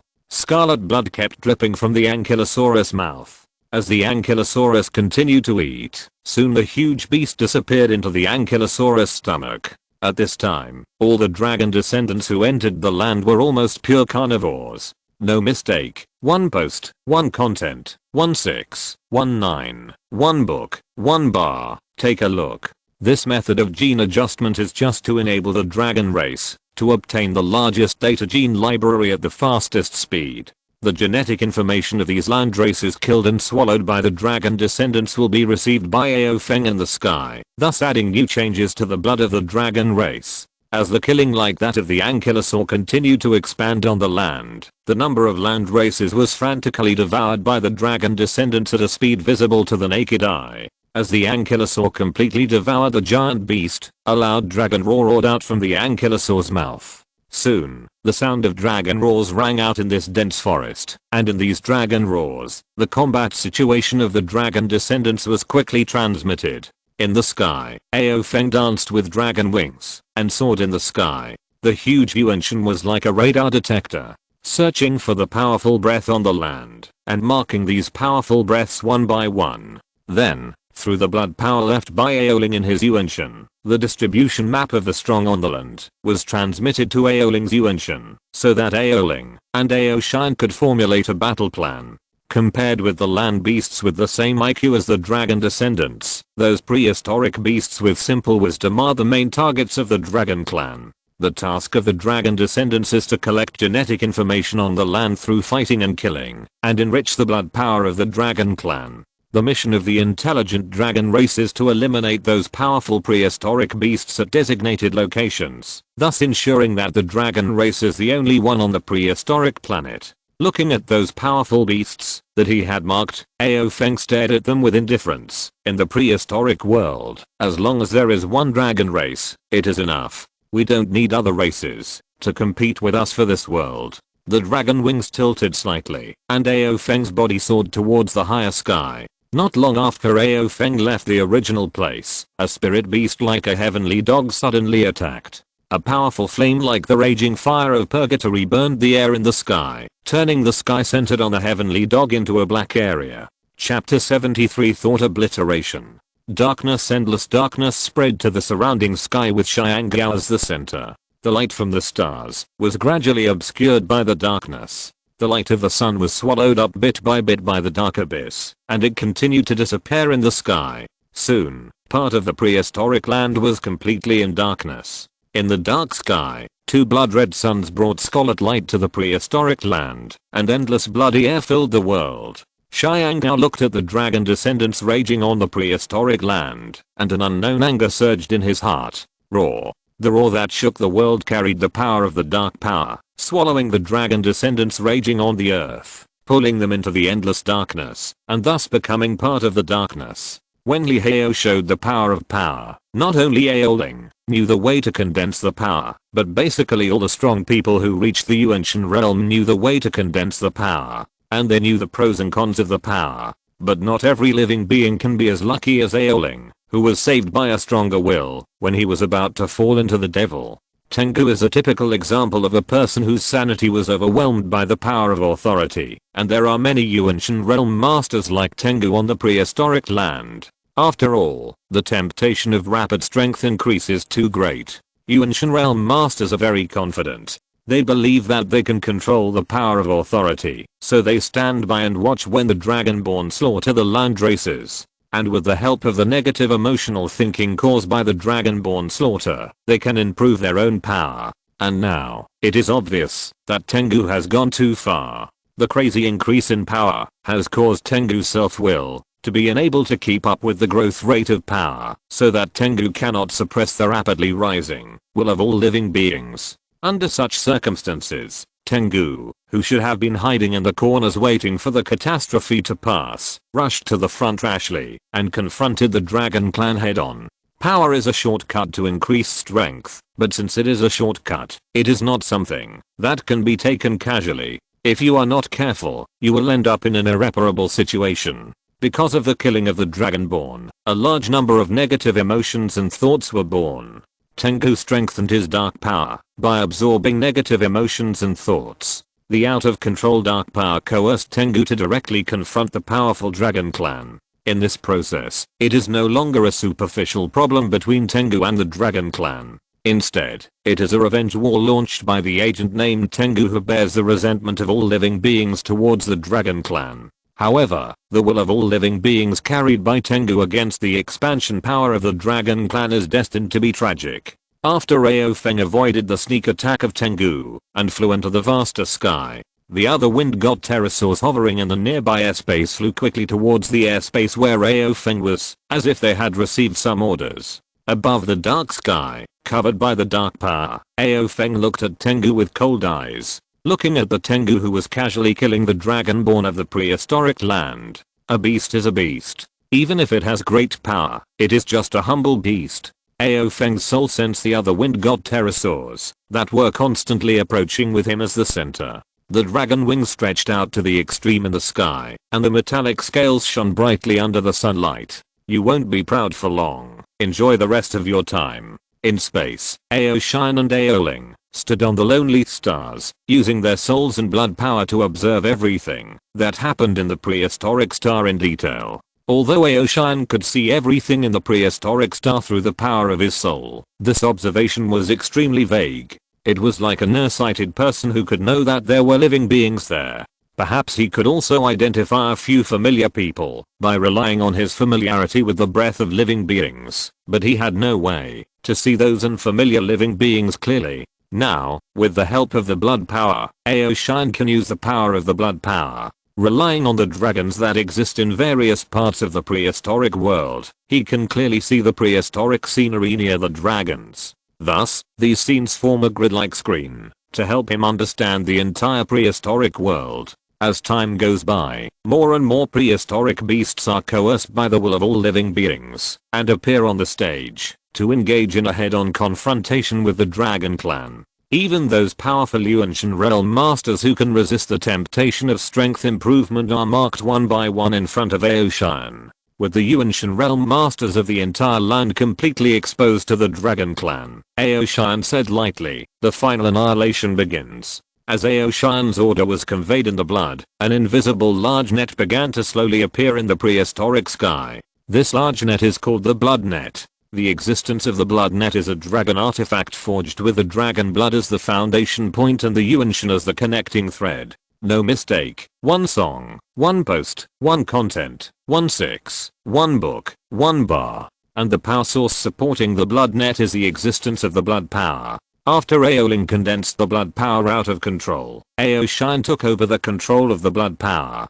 At the same time, with the help of his identity as the ancestor of the dragon clan, Aoshan achieved the power of uniting the entire dragon clan, thus creating a more powerful bloodline power. At this time, with the full implementation of the bloodline network, the entire land was covered by the bloodline network, and as Aoshan's order was issued, a heavy thought energy began to condense in various hubs, and then with the help of the connection of the soul thread, it was transmitted to Aoshan's soul. After obtaining the support of the thinking of the entire dragon clan, Aoshan finally gained a trace of power to interfere with the prehistoric material world. A blue giant eye appeared in the vast sky, and with the appearance of the blue giant eye, there was also endless indifference, as if it was the eternal eye of the sky. The blue giant eye looked at the many thought collections that appeared on the prehistoric land, and an unnamed anger emerged in Aoshan's heart. Then, an angry roar sounded in the consciousness of all living beings. Those who are not dragons, die. The 5 indifferent words announced the demise of the land strong. When the power of thinking is enough to pry open the stubborn material world, killing is so simple. The majestic will of the entire dragon clan was like the will of heaven, announcing the coming of death to all the creatures on land. The vast will dominated and drowned the shallow will of the creatures on land, making them the victims of the dragon clan's rule over the prehistoric world. At this time, perhaps only the bottom creatures as ignorant beasts can escape the dragon clan's annihilation from the soul level, because they cannot access the complicated information of the outside world through consciousness. Therefore, this forced annihilation from the soul level cannot work on these ignorant beasts at the bottom of the prehistoric world. It is like a powerful force of public opinion, and it is difficult to influence a savage who has no contact with society. After the dragon clan completed the annihilation of the souls of the prehistoric strongmen, the soul particles of a large number of Yuanshan strongmen collapsed and scattered all over the prehistoric world, and then inspired more creatures to appear. Chapter 74 The Book of Destiny. Under the earth, countless poisonous fires of the earth veins roared wantonly in the underground caves like a blowout. The dense negative emotions and thoughts that seemed to be condensed into entities turned into demonic energy like flowing water, raging in every crevice underground. In the center of the poisonous fire of the earth veins with the densest demonic energy, Lee Heo sat cross-legged on the boiling lava like an old monk in meditation, using the power of chaotic power to absorb tens of millions of negative emotions and thoughts accumulated on this planet. Originally, these negative emotions and thoughts should have disappeared with the shining of the stars, but the power from the earth veins provided a shelter for the negative emotions and thoughts of these creatures after their death. Coupled with the infiltration of spiritual energy, in the long period of transformation, the negative emotions and thoughts existing underground turned into the purest and most chaotic demonic energy. Countless negative thoughts emerged in Lee Heo's soul, and a large number of things that Lee Heo had been afraid of, or frightened of also appeared one by one. Evil gods, evil spirits, zombies, Cthulhu, ghouls. A huge amount of strange shadows are constantly born in Lee Heo's soul, but they are easily destroyed by Lee Heo. These monsters and demons born on the earth are derived from Lee Heo's memory. Once Lee Heo's will cannot suppress them, these monsters and demons will use Lee Heo's power to be born in this world and gain new life in this world. As the price of their birth, Lee Heo's soul will shrink extremely, and even directly become the source of the birth of these monsters. But it is obvious that with Lee Heo's strong will, it is almost impossible for these monsters to be born from Lee Heo's soul. In Lee Heo's soul, there is a world of consciousness derived from countless demonic energy. Endless demons are attacking the pillar of will at the center of the world. As long as Lee Heo's pillar of will is broken, these endless demons trapped in Lee Heo's soul can use Lee Heo's chaotic power to wreak havoc in the material world.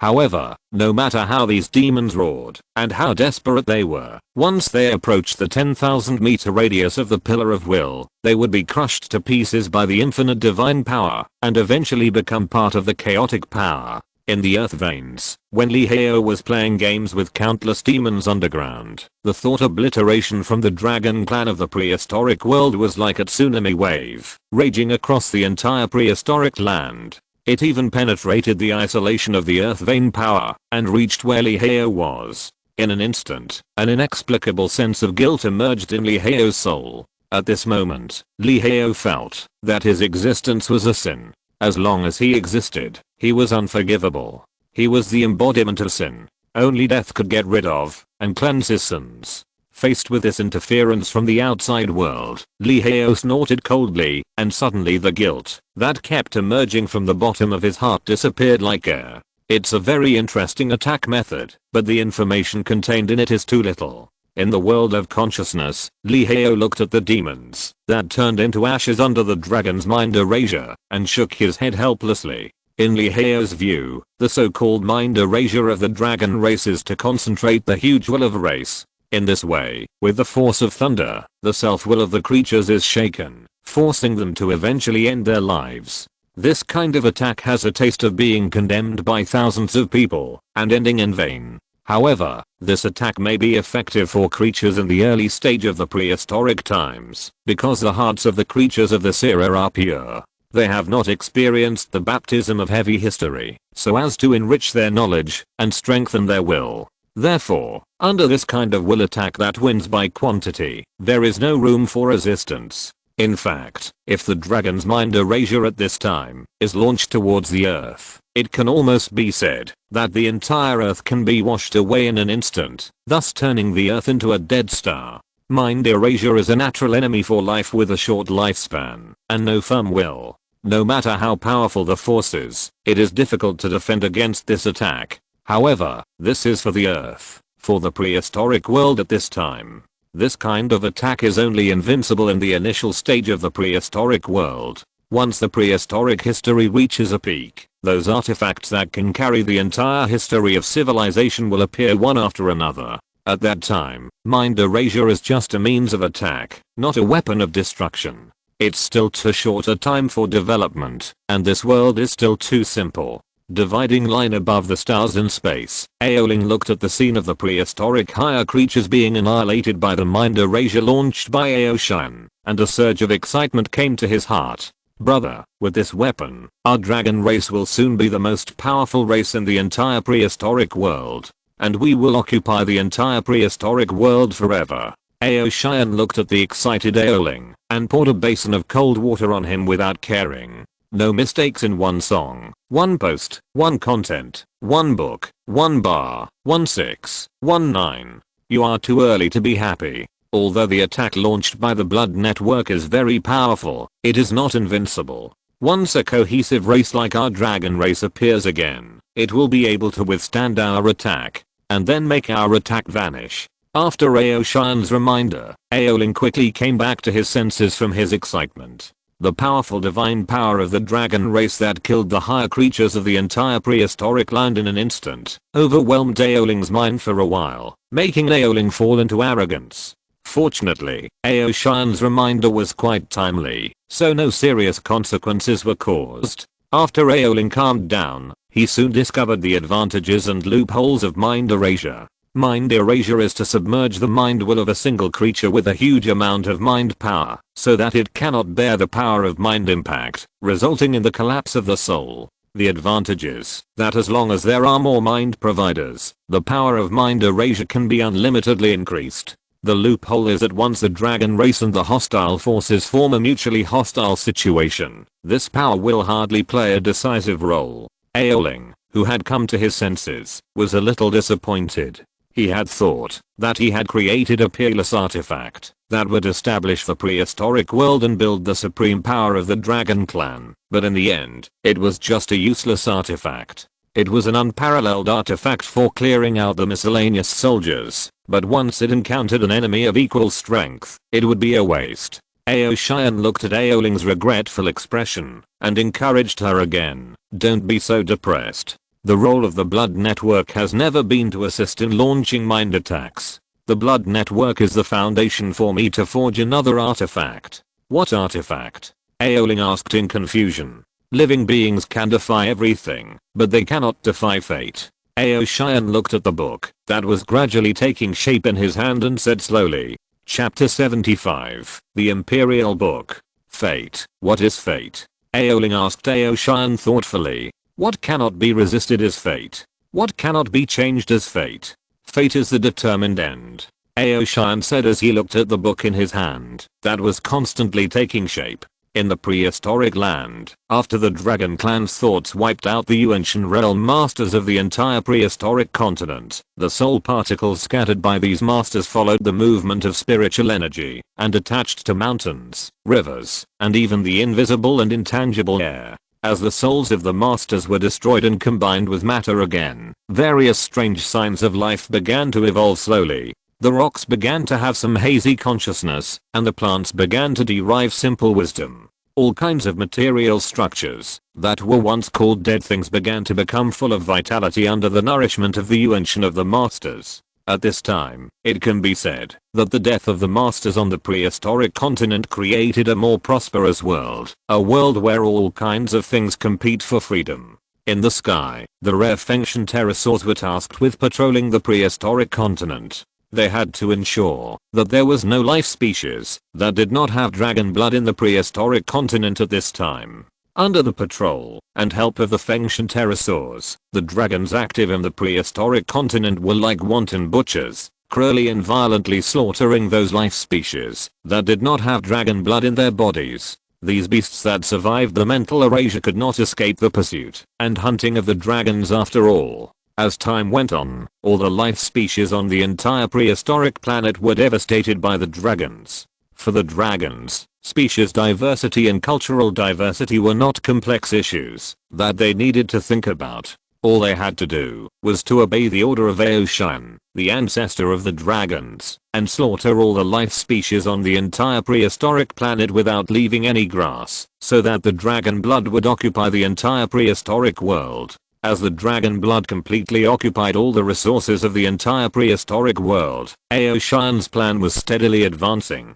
There was a subtle connection between the Zuanhuan blood, created by Aoshan, that is, the dragon blood. This subtle connection is like an electromagnetic wave, spreading an extremely large net to the entire prehistoric world. This giant net is an upgraded version of the Blood Network. The Blood Network that once executed mind erasure was constructed through the mind connection between formal Dragon Clan members. The most basic condition for the construction of this Blood Network is to have the blood of the Dragon Clan and simple wisdom. Without the blood of the Dragon Clan, the blood power cannot be connected to the individual, and without wisdom, Aoshan cannot mobilize the power of thought.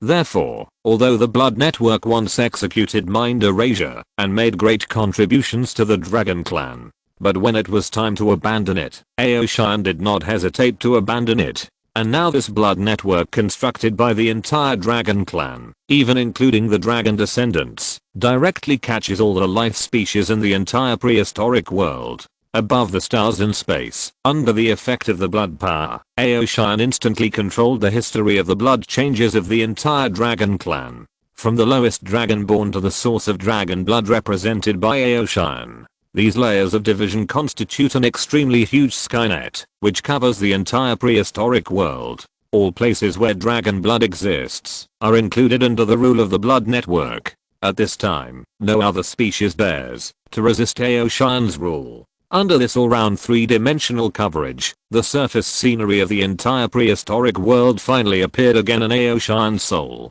The familiar scenery really fascinates me. Aoshan clearly observed the entire prehistoric world through the network, constructed by the blood power, and expressed his heartfelt feelings. Looking at the fascinated Aoshan, Aoling waited for a moment, and then asked Aoshan, "Brother, how do you build your so-called destiny?" Aoling's words pulled Aoshan back to reality from his memories. Looking at the completely formed book in his hand, Aoshan said leisurely, "The activity trajectory of any living being is based on the material world, and destiny is to calculate the trajectory of motion generated by the collision between living beings and other substances to obtain a certain result. But in this way, brother, don't you have to calculate the range of consciousness activities of all living beings? But how can you predict what the living beings are thinking? Aoling questioned the destiny mentioned by Aoshan. Faced with Aoling's doubts, Aoshan said with some regret, don't let knowledge limit your thinking, you should look at it the other way around. Why should we calculate what living beings think? We just need to let living beings do what we think. No mistakes. One sentence, one content, one book, one bar.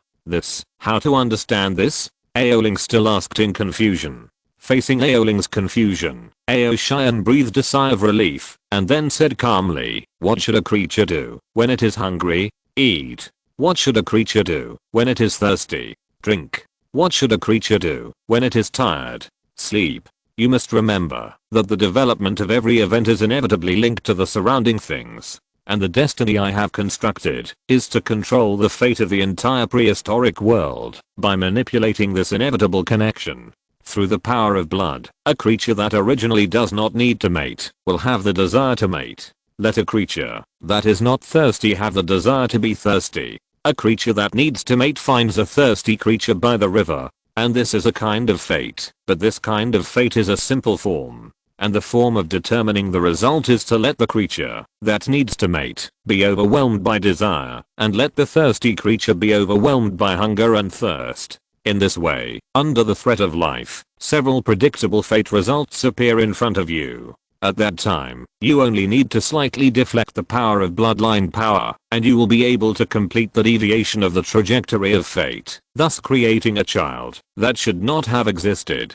In this world, it seems that there are many choices for living beings, but considering the actual situation, there is only one final choice, and that is fate. Following Aoshan's description, the book in Aoshan's hand began to regulate the prehistoric beings with dragon blood in the prehistoric world. Through the power of bloodline power, the actions of the dragon beings were affected, so that those potential beings who illegally gave birth to consciousness were killed one by one, and finally the luck of these beings was plundered to the dragons. This way of plundering luck is implicit, maybe a spiritual grass that should have given birth to consciousness. In the end, it was swallowed by a hungry herbivorous dragon, and the spiritual energy contained in this spiritual grass would be absorbed by the dragon, so as to complete the plunder and transfer of luck. Through countless coincidences, it constitutes an inevitable that cannot be changed. When the inevitable is formed, it is also the time when fate can no longer be changed. Aoshan stroked the book of fate named Huangji Jingxi book in his hand and said, end of this chapter. Thank you very much for reaching the end. Don't forget to like. Looking for more exclusive content and immediate access? Subscribe to our Patreon. Remember, every like, subscription, or donation encourages us to continue. Thanks to everyone. See you in the next video.